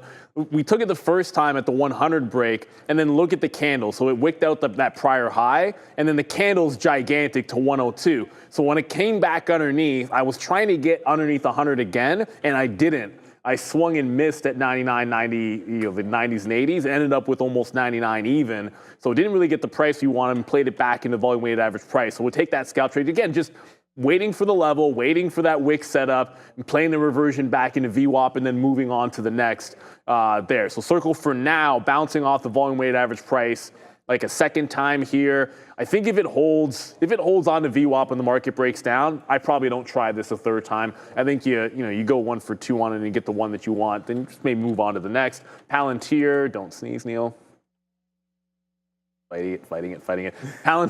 Palantir, while still bouncing off the volume weighted average price, has just rejected a lower high at 125. So it's not trending the way that I would like to see it. So we'll stick with the whole game of going from station to station here and looking for that next opportunity here. No, I'm not going to sneeze, KK. Let's go up to Adara, maybe see what's going on in the world of small caps.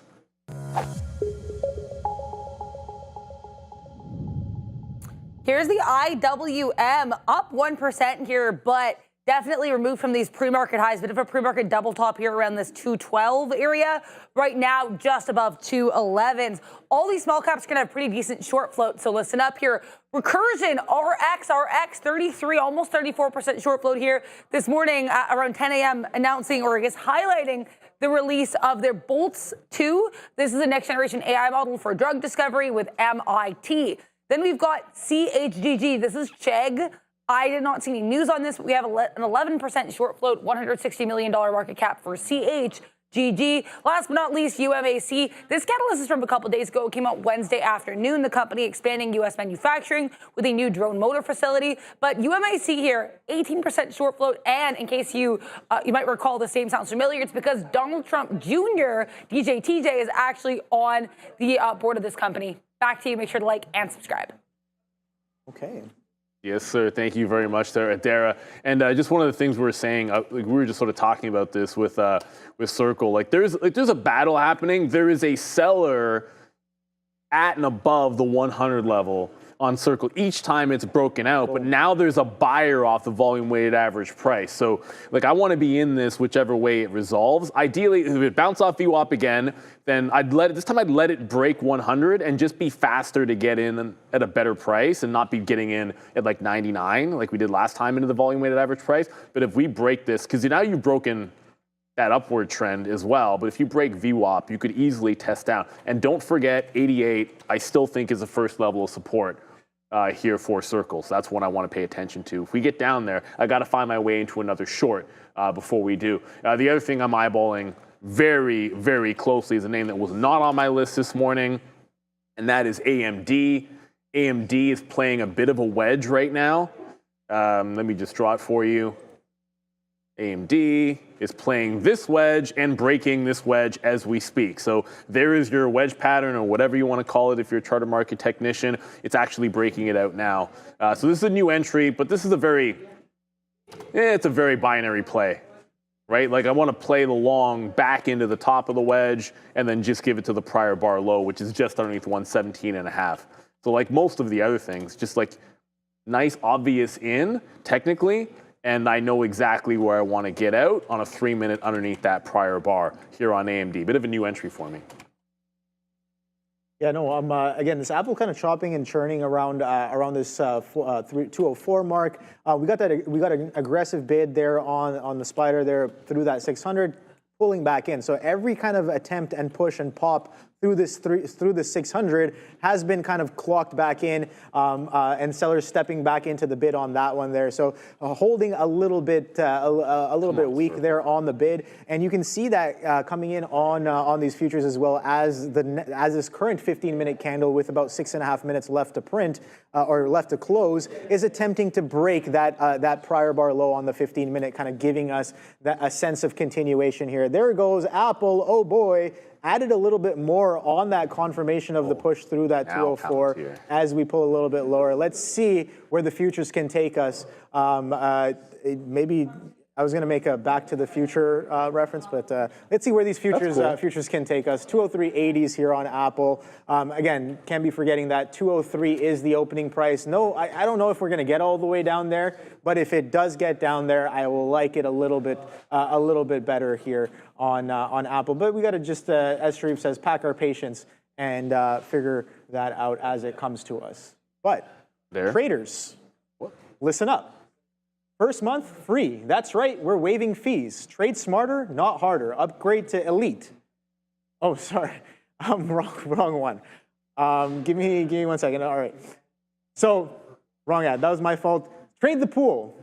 This is one of the most valuable parts of Trade the Pool. It's called VOD, Video On Demand Library, a free resource filled with real trading stories, strategy, deep dives, and practical insights to help you grow. Whether you're looking to improve your entries, manage risk better, or just stay motivated, this is where experience meets education. And to make sure nothing valuable slips through the cracks, there's the note feature. See something worth remembering? Click note, write it down, and it stays saved right inside the video. Head to tradethepool.com, tap the trading VOD, and start completely free. Trade the Pool. Let's see what Adara has to say. Blocks here, RBLX, Hedgeye short report on this one, bounced a little bit already, but certainly in a bit of a downtrend from these highs for RBLX. We also have an IPO coming out today, OMDA. This one goes by the name of Omada Health. Remember, you can read more about this one. I believe it was mentioned on CNBC as well. As you can tell, it's not yet opened. They're pricing this one at $19 a share, 7.9 million shares offered, and offering amount here at about 150 million. So some IPO news, certainly not going to be as big as Circle, but if you're looking for these IPO trades, OMDA could be one on watch here. It's the only one I'm seeing expected to open today. Back to you. Thank you very much, Adair. Good question, Brandon Groves. Do you think that human traders will be completely replaced by algos? I don't think so. When algos first came in, everything just sort of adjusts. Every single time in the last 20-something years that I've been trading, someone's like, this is going to end that. All it did is adjust the way that you maybe trade and the strategies that you use. And you just have to have, you make the adjustment to them. Every chance that you can get. Like there's some places the algos are absolutely terrible. I'm just going to quickly update here. Like we played the wedge pattern on AMD. Like right now, because I don't think we have clear direction or anything, I want to take like only the really obvious setups. Like the ones that give me, in this particular case, like initial out like 1.5 to 1 and then big breakout potential. I'm trying to be very, very patient with it. Like Circle just now, like if I don't go station to station on Circle, like that just bounced again and looks pretty strong. So it does play back into the volume weighted average price after we got it the first time. But again, no follow through. You're just not getting that second stage on a lot of these. And Yannick, the current tap on OMDA, here, let me just pull it up for you. I haven't looked. 2501 is the current tap on the IPO today, OMD. I just had to pull it up so I could see it myself because I wasn't actually looking at it just there. No, but just to finish that point, you're always adjusting in the market to new conditions, and with the algos, the same thing. Algos are also really terrible in some ways that you can take advantage of.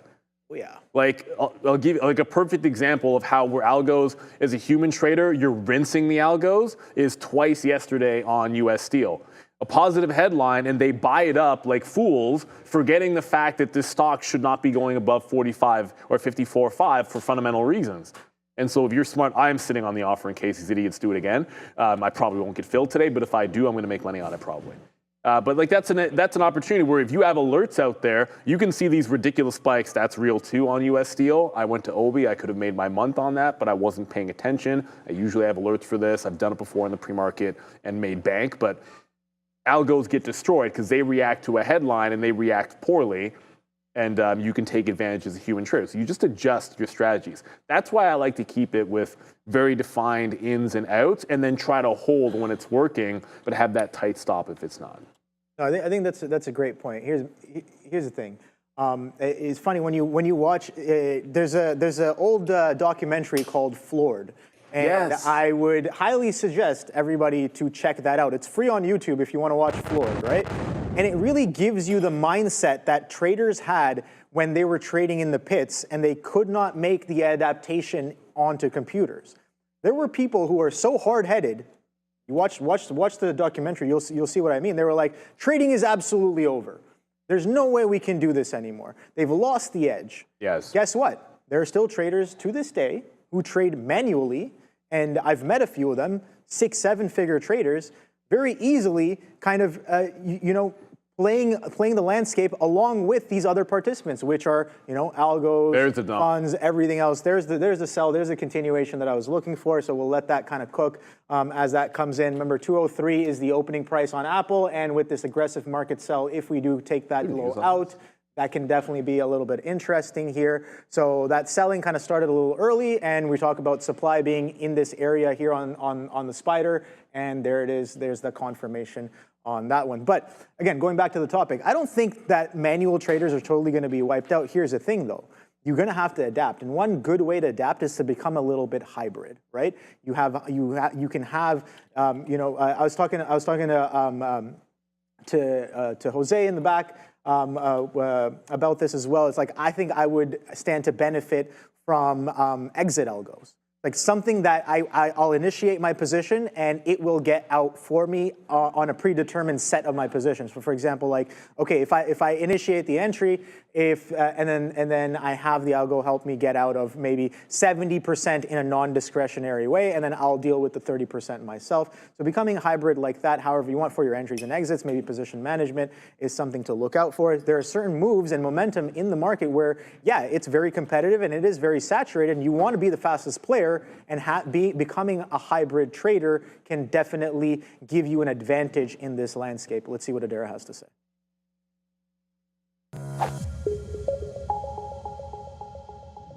We alluded to this earlier. Let's get more into it. Strategy here. MSTR, this one on watch here, having their own IPO set here. It's called STRD. They're pricing this one at $85 per share. They're going to be offering 11.76 million shares. This is a 10% Series A perpetual stride preferred stock.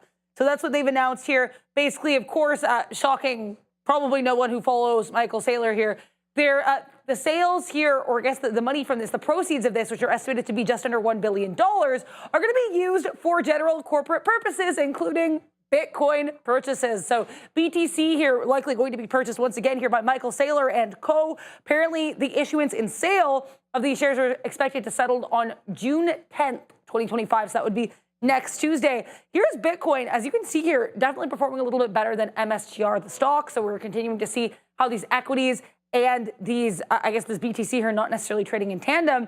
Good look here for Bitcoin. Nice uptrend on the 5-minute chart, breaking into these highs. And as you can see here, at day highs here on the daily chart for BTC, trying to break this 3-day losing streak that were certainly removed from yesterday's highs around 106. Still having that lower highs, lower lows trend off the top here on BTC in the daily, but let's see if that improves at all. Let's take a look here before we send you back to the guys at how these other crypto names are doing. Ethereum definitely underperforming BTC today. BTC, nice push to the upside. Ethereum trying to hold on to 2,500 here, down 3%. XRP relatively just slightly red here. Solana up about 1%. Cardano down about 1%. So other than this big move to the downside in Ethereum, doesn't sound like many of these crypto names are doing too much today. Bitcoin, though, as I mentioned, very strongly. You wouldn't necessarily be able to tell if you looked at the equities. Back to you.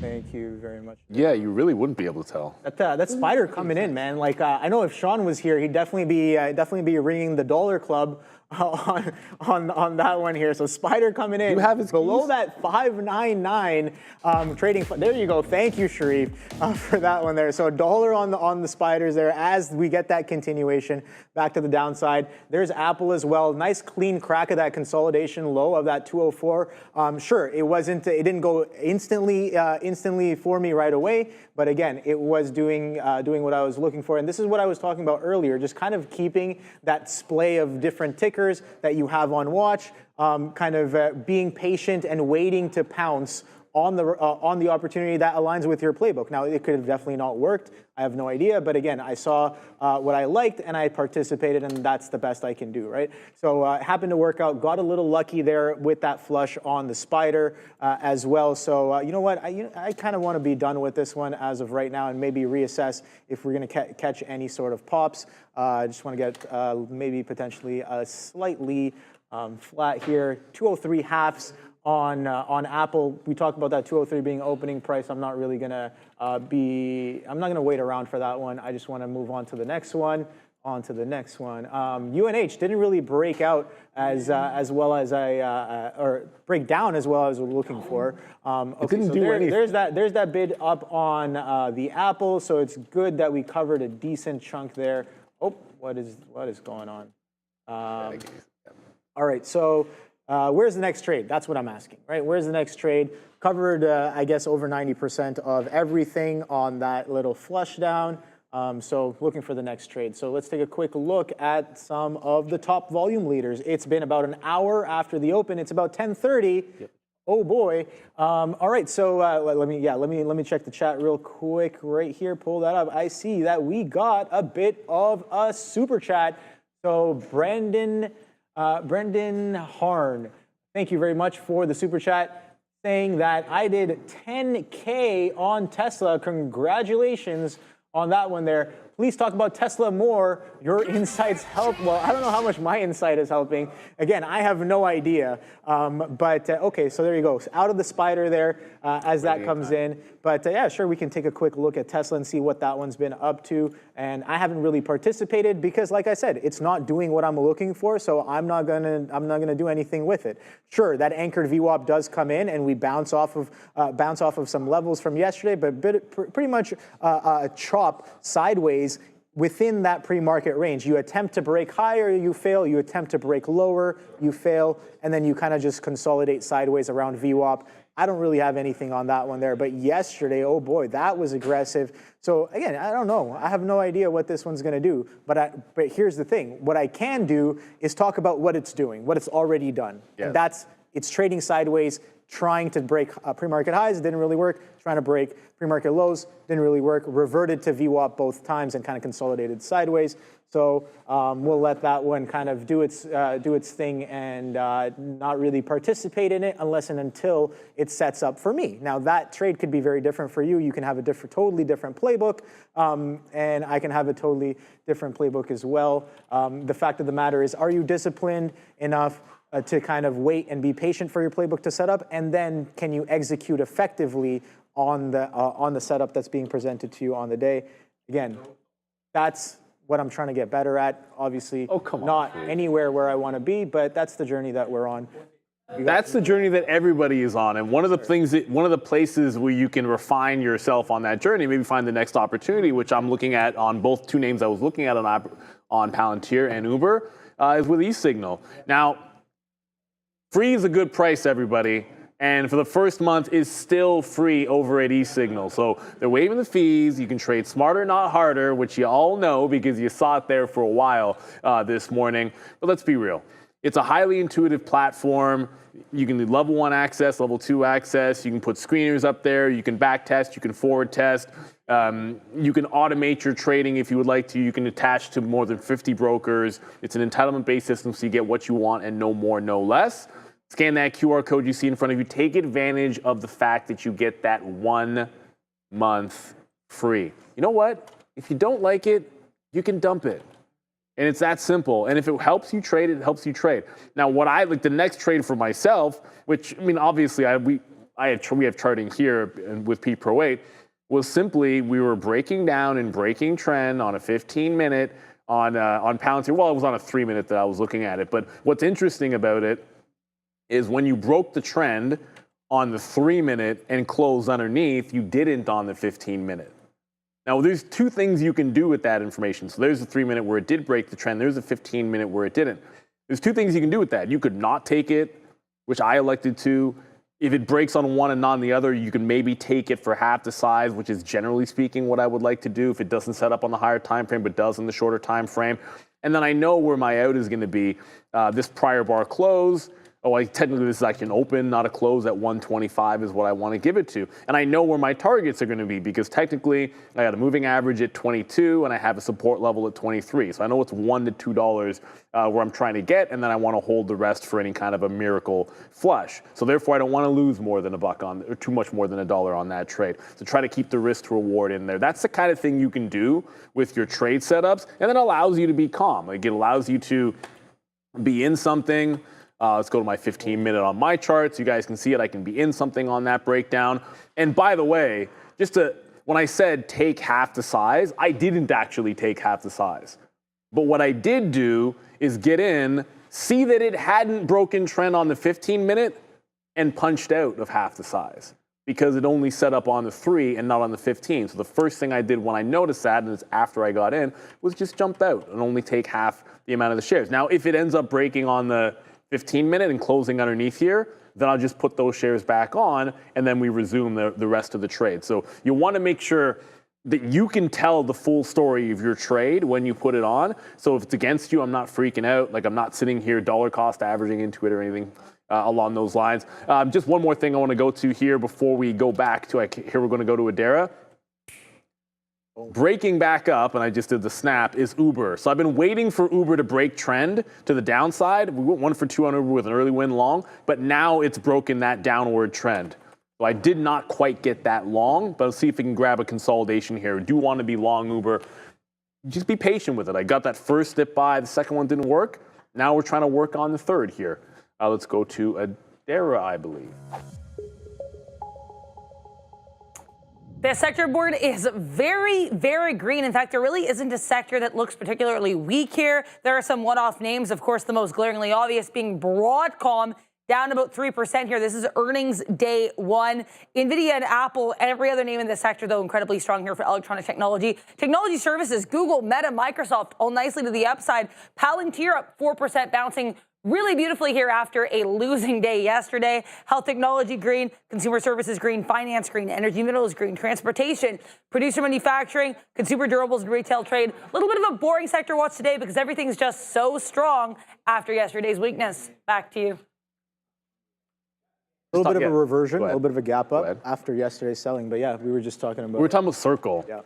And now what I want to see with Circle here, I'm just going to show you my black chart because I still want to get Uber. Circle, the last couple of times, I had a couple of shorts in here that ended up going into VWAP. So first one, we stopped out, jumped back in, and got the short into VWAP. Fair enough, we go 1 for 2 early, but neither one's going to be the big one. Like the big one, if it's a short, should be break 100, see it get into 3 and 4 like it did the last couple of times, and try to catch that fail through that first even dollar that fails on the move. That way, when it comes back into 100, you're short at like 2s or 3s or 4s or 5s.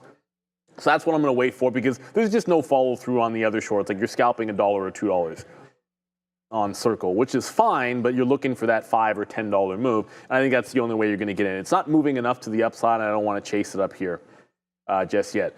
All right, let's see. Are we getting this on Uber? I'm trying to buy it in front of this prior low, which is like 85.6 or so, and then give it to 85.50. Again, tight stops on Uber until it's above VWAP, and then we can let it a little bit more loose. Shout out to QBTS, everybody. That's one that maybe we should pay more attention to. It still won't break the 80-20 level, which is overhead resistance. So like it's kind of an obvious level to try the punch. Just realized I don't even have my order in there for that one, which I'm going to go ahead and do that now. Well, I swear I put that in. And when we put a stop order in to go long, some of them actually will display. So you'll see I'm going to cross to 31s.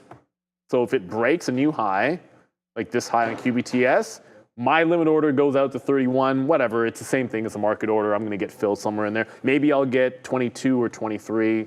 Who knows? Maybe I'll get 25, but I'll get no worse than 31s. I just want to do a little bit more work here. The reason I like this break is look at the size of the gap to 20. I just think it's worth it. I'm pure risk to reward at this point because at no point today have I been directionally biased. Like I was willing to take a breakout long in Palantir for a win. I was willing to play a breakdown short for a loss and wait till you get some distinct direction on PLTR or anything, which I don't think we have necessarily seen yet. So two things happening right now. One, Circle has made that break of 100 and my stop on QBTS is in. So again, one good short on Circle, but I think the bigger opportunity would be it fading off of these highs. So like a big topping tail wick is what I want to see at that $100 level. The last couple of times it's done one. A little different this time, Obi. Yeah. Yeah, it's not building into it, so I think it might be a little building into it. Yeah, this is not really the same as the break and just immediately it goes through 100, gets to ones, twos, threes, and then flushes. This is a bit different here on Circle. It's very much building into it. Yeah, that again, we talk about that supply being maybe in and around above that 100 mark, and I was just talking to a couple guys in the pod. I'm just like, yeah, you've got to wait for that seller to lift. I'm going to be looking for a distinct hold above 105s to really kind of push to get involved, and unless and until that really happens, I think just getting with the supply is the way to go. Got to wait for that seller or selling pressure to lift. And yeah, I think that was a pretty lucky cover on both Apple and the Spider there, as we're kind of bid right back up above, back to that 600 mark there on the Spider. So okay, where's the next trade? And I see you in the chat. I forget who it was calling out APLD, another aggressively strong day, Neil, for Applied Digital Corporation. This thing has been running for the past few days. Nice little pop, continuation, bit of a drop yesterday, but reclaiming prior day's highs and pushing even higher, above 15s now on APLD. On the day today. So some strength on that one. I see that some of you guys are involved, talking about it in the chat. Good luck with that. Not really my cup of tea, but or anything that I would trade here. But yeah, APLD, crazy move nonetheless. Tesla, oh boy, 300 mark is pretty interesting here. We're trying to attempt to push a little bit higher. We got to those lows, back into the range, but range nonetheless, it seems, on Tesla here. On the day. So NVIDIA is a third top volume leader right there. A little bit of a chop and churn, nothing too crazy. Vero, I don't know if anybody's trading this one. Nobody's really mentioned it in the chat just yet, but Venus Concept, interesting. Nice little gap up in the pre-market. No idea what the news here is. They sold a section of their businesses, one of their businesses, for like 20 million. Okay, so I guess they have some sort of like spin-off or something, or they just sold a section. They sold a part. Okay, cool. So sold off. Thank you, Neil, for that. On that one, you guys are just catching them. Oh, by the way, today there were a lot of pineapples in the fruit bowl. No, I did not. I took lies. I don't know. Look, there's cantaloupes. There's cantaloupes in here. There's cantaloupes. No, come on, man. Look at this thing. No, there's cantaloupe in there, and there's some. What's the other one called? I call foul. I don't even have to say anything, Obi. There's all pineapple. I saw the bowl this morning, and I was so happy because half the bowl was pineapples. I'm like, oh boy, guess tax. No, pineapple tax every single time. Oh, no, we would have fun with it. I saved the pineapple. You still have pineapples? I'm saying because I'm the first person to take any. Yeah, not when you're here. Oh boy, listen, man. It's all called my plan to become a sweeter man. So I'm joking. Palantir.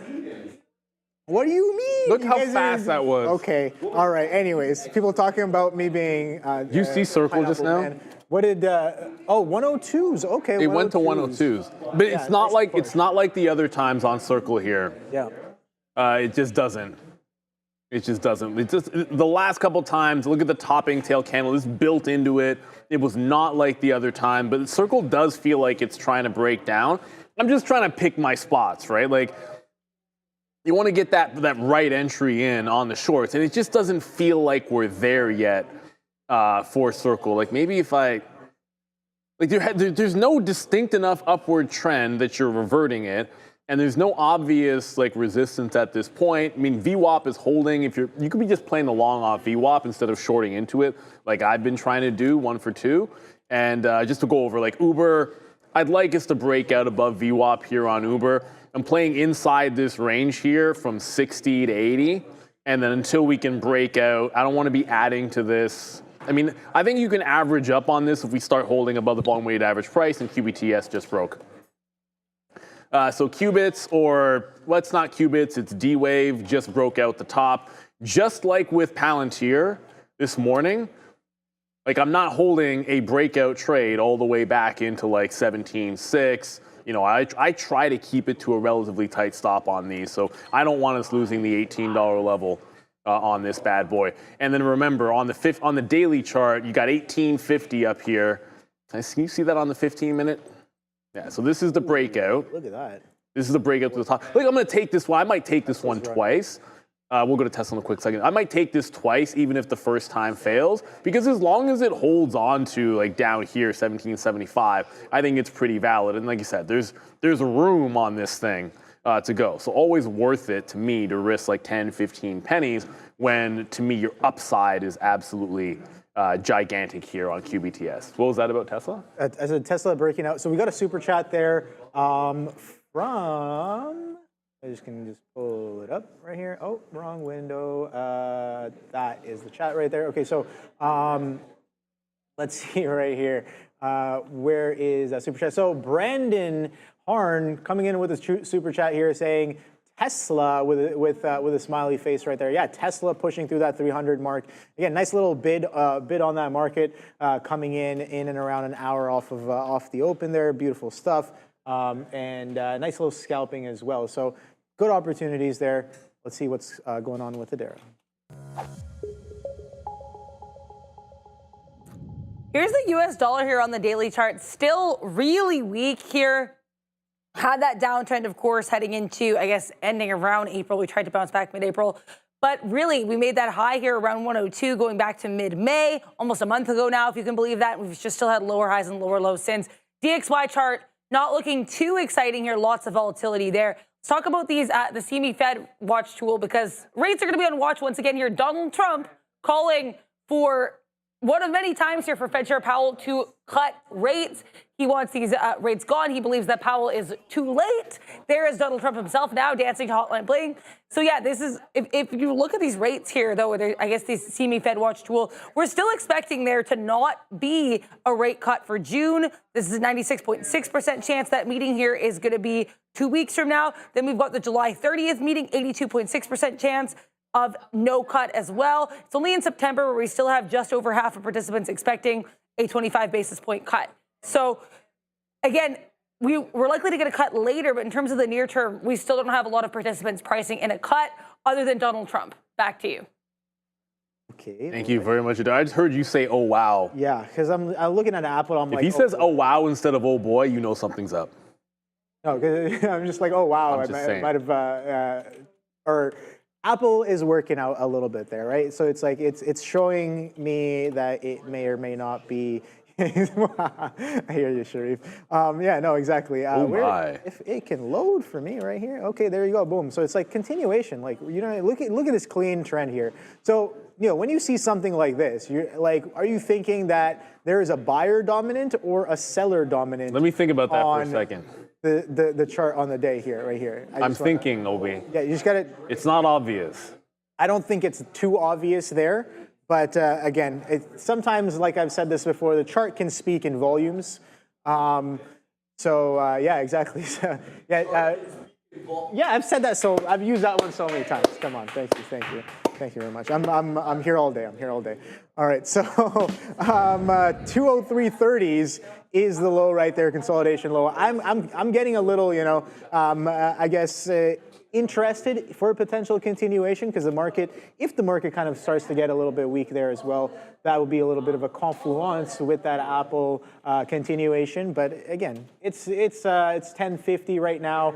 I'm going to be a little bit patient, waiting for that next opportunity. I think we've taken what the morning session has had for us, and And yeah, I think it was okay. Took some Circle, took some Apple. What else did I trade here? And the Spider, of course. Yeah, the markets themselves, or the ETF on the day. That was quite nice. But again, it's still chopping and churning, doing, I guess, nothing right here as of right now. Still trading within that range there. Nice little trend break, reversion to VWAP. That came in pretty nicely there on the SPY. But again, that was what the trade was, in my opinion. We flushed a little bit below VWAP. That was nice. A little bit of a cherry on top there that we took off as well. And I think that's where I took the last, that's where I took my last out. I know there's a little bit of a bottom wick here. Let's get rid of that one there, because sometimes on our charts, we can get some of those dark pools coming in. Oh boy, Apple 203, you know what? Apple 203s, that's where I'll watch it. Forget about the 40 pennies there on the downside to that 203s. Don't forget about it. Don't forget about it. Here's the thing, Neil. Sometimes I'm just like, if I think I have high conviction that price will go to a level and I see that it's happening and I see the pressure there, I see maybe the structural breaks to confirm the direction, and the probability of that direction coming in is higher and higher. My idea is like, okay, well, I want to take inventory through that level. Right. So the question becomes, it's like, how much can you really take before that level comes in, if the idea is, okay, I'm taking that break and I think the probability of that coming in is getting higher and higher. What's a really effective way of building into something like that? I still haven't really figured it out. I feel like sometimes I do it well, sometimes I don't. But price actions are almost always, I always frame it. Right? I always frame, but I think you already have half of the answer in your approach when you determine how much risk you want to have on each name. Like you just because you should have, okay, well, if it's going into this level, let's see, I'm just going to use QBTS. I happen to be in this right now, so like it's like the first thing comes to mind is the thing that you're in. Like, just imagine you're not, this is what you're talking about, right? It'll be like, you're not talking about only the break, you're like, it's trending up into the break. And instead of just taking the breakout trade, you want to be going long into it. So the first question I always ask myself is, well, okay, then that means if I'm blending a breakout into a dip buy, because essentially it'd be the same thing as taking a break and buying the dip from a risk perspective, except this time you're going with the trend. So like, where is my out if I'm holding this and averaging into it? And if the answer is to underneath 1757, or like underneath here, then if I'm not wrong to there, and I'm thinking this is going to $20, then I need to have, if you're risking $1,000, let's just say, then your average price, if it's at 18, somewhere in the middle, and then your outs here 45, put some slippage in there, so like whatever, that's like 55 pennies or 45 pennies, sorry, and then you can only take that amount of shares. So once you have that number, you can then determine how much do I want on the break, subtract that, and the rest is how much you're allowed to get into during the upward move. Okay. I hope like that's... Just like you have a set plan fully of like that was what percent. I think, so why I spoke on that. Sense. Did that make sense? I don't know if it made sense. It did, thank you very much. It makes sense to me, I don't know. It does make sense. So why I bring that up was yesterday, as Tesla was breaking down, I was like, oh, 300 is coming. Like it's almost inevitable that it's coming with the way that buyers or longs are hitting the bid, because it was SSR. And I'm like, with the way it's getting hit, it's like it's pretty much, I think 298.80s was the SSR price. Yeah. So I'm like, okay, we're going to the SSR price, that's through 300, we're consolidating on top of it, it's getting hit, and I try to build into that position to take inventory through that 300. It worked out pretty nicely, obviously, but it's like, that's where I was kind of like, okay, I know I have to give this a few points on the 300 bounce if we push a little bit higher because of how volatile it was. But yeah, having a set plan of like, okay, I'm taking this much before, this much into it, and then this is what I'm looking for. I think that definitely can. I was giving the example of that that crazy move we saw in U.S. Steel. Yes. Yeah, when it happened on Walgreens on Liberation Day, like I knew on that dip, I'm like, if it gets to $10, I had a set number of shares in mind. And I'm like, okay, well, this is the amount that I can have if it's breaking the $10 level. Walgreens had no business that day going from 11 to 10. I knew it was going back to 11. Yeah. So I was just, if it breaks, I can have that much. So if I want to get in early and I know that I'm going to be on the bid at like 5s and 10s for this, then that other amount, whether it's like 10% or 20%, I can only take that early. Joe would get angry if I didn't. Well, two things right now. Joe would be angry if we didn't do what's for lunch. I know. He's too busy. He's a little bit busy right now, but I can tell you one thing. I'm going to tell you what lunch is today. However, yesterday, this was not correct because that, to me, it was just a straight up regular chili. We didn't get that pad grapau, Thai beef and basil stir fry. That's not what we got yesterday. We just got a regular chili. So today it is lemon and dill salmon with roasted baby potatoes, seasonal vegetables, and chef's choice salad, which, as you can kind of see here, you kind of always get. So hopefully that should be a little bit delicious. I mean, I'm always a pretty big fan of the salmon, although I get the salad lunch, so I have no idea if we're going to get the salmon too. Thoughts on fish? Yeah, it sounds like it should be interesting there. I'm watching Tesla right here. Tesla just broke that high a day, pushing that 303 current high a day now, and some of these prior consolidations. So this is what I was talking about. This is where the event kind of came in. We flushed all the way down, a little bit of consolidation on top of what was the current day low that did break down and make fresh lows later, but that was around 312 change. But this is the consolidation I'm looking at right now. This was that breakdown I was just speaking of through that 300. I saw this consolidation coming in. I'm like, all right, I want to build into this to push into that 300 and take it through. I didn't take it through that much. I think I covered around 99s or 98s. And I was like, all right, that's great. And guess what? It goes all the way down to 275s. And I was like, oh boy, that's maybe not the best there. But yeah, coming into the day today, nice little reversion push. Look at that, nice little aggressive push coming in. And another thing, we talked about this, anchored VWAP off of the event. Sure, it doesn't hold it cleanly, but if it attempts to break it, can't get through that anchored VWAP, false breaks the pre-market lows, steps up a little bit higher, reclaims that VWAP, breaks the downtrend off of the opening range high as well, and then now we get that test of that opening range high. So a little bit of a story build up there while it was consolidating on Tesla as it attempts to push a little bit higher. The markets are not really, pushing their highs just yet. But Tesla is the one with a little bit of strength. Again, we talk about maybe people piling into the short and piling into puts yesterday and coming into the end of the week. Guess who's probably going to get washed? I have no idea, but there's probably going to be a little bit of an offside. And let's somebody's see what offside. Yeah, somebody's always offside. Someone's always offside. Someone's always offside. You got to if you can figure out who, then that's kind of sometimes that's your game. It's like, what's the counterparty? Like, think about, every single time you get in, what's the other side of the trade, right? So just an example, and again... Whose money am I taking? Yeah, well... That's what you have to think. Exactly. Whose money am I taking? You know you were taking everybody's money that was selling on Tesla yesterday on the higher time frame that got the recent bounce. And just to use the example, I know it's 11 o'clock, and we'll get to the midday guys, and now they'll owe us some time. So QBTS, for me, whose money I think you're taking on this long would be, look at the bounce from VWAP, look at it break that trend. So there was already some shorts in here doing this, and then all of a sudden you had to fail that same top where it broke the trend line, right? So okay, one short worked for swing traders, great in a reversion trade. Now it comes back in, shows the same high, and works like gangbusters, breaking another trend because of the big down day. Well, whose money are you taking going long today? Some of these shorts, but definitely these shorts in here, oh goodness, it's immediately breaking this out. That's why I want to be in this, just to see and give this one a bit of a chance, not just to get to the 18.5 where I'll take another leg out, but to see if we can go for the dream and go even higher. So who is your counterparty? Did it really just, it just did.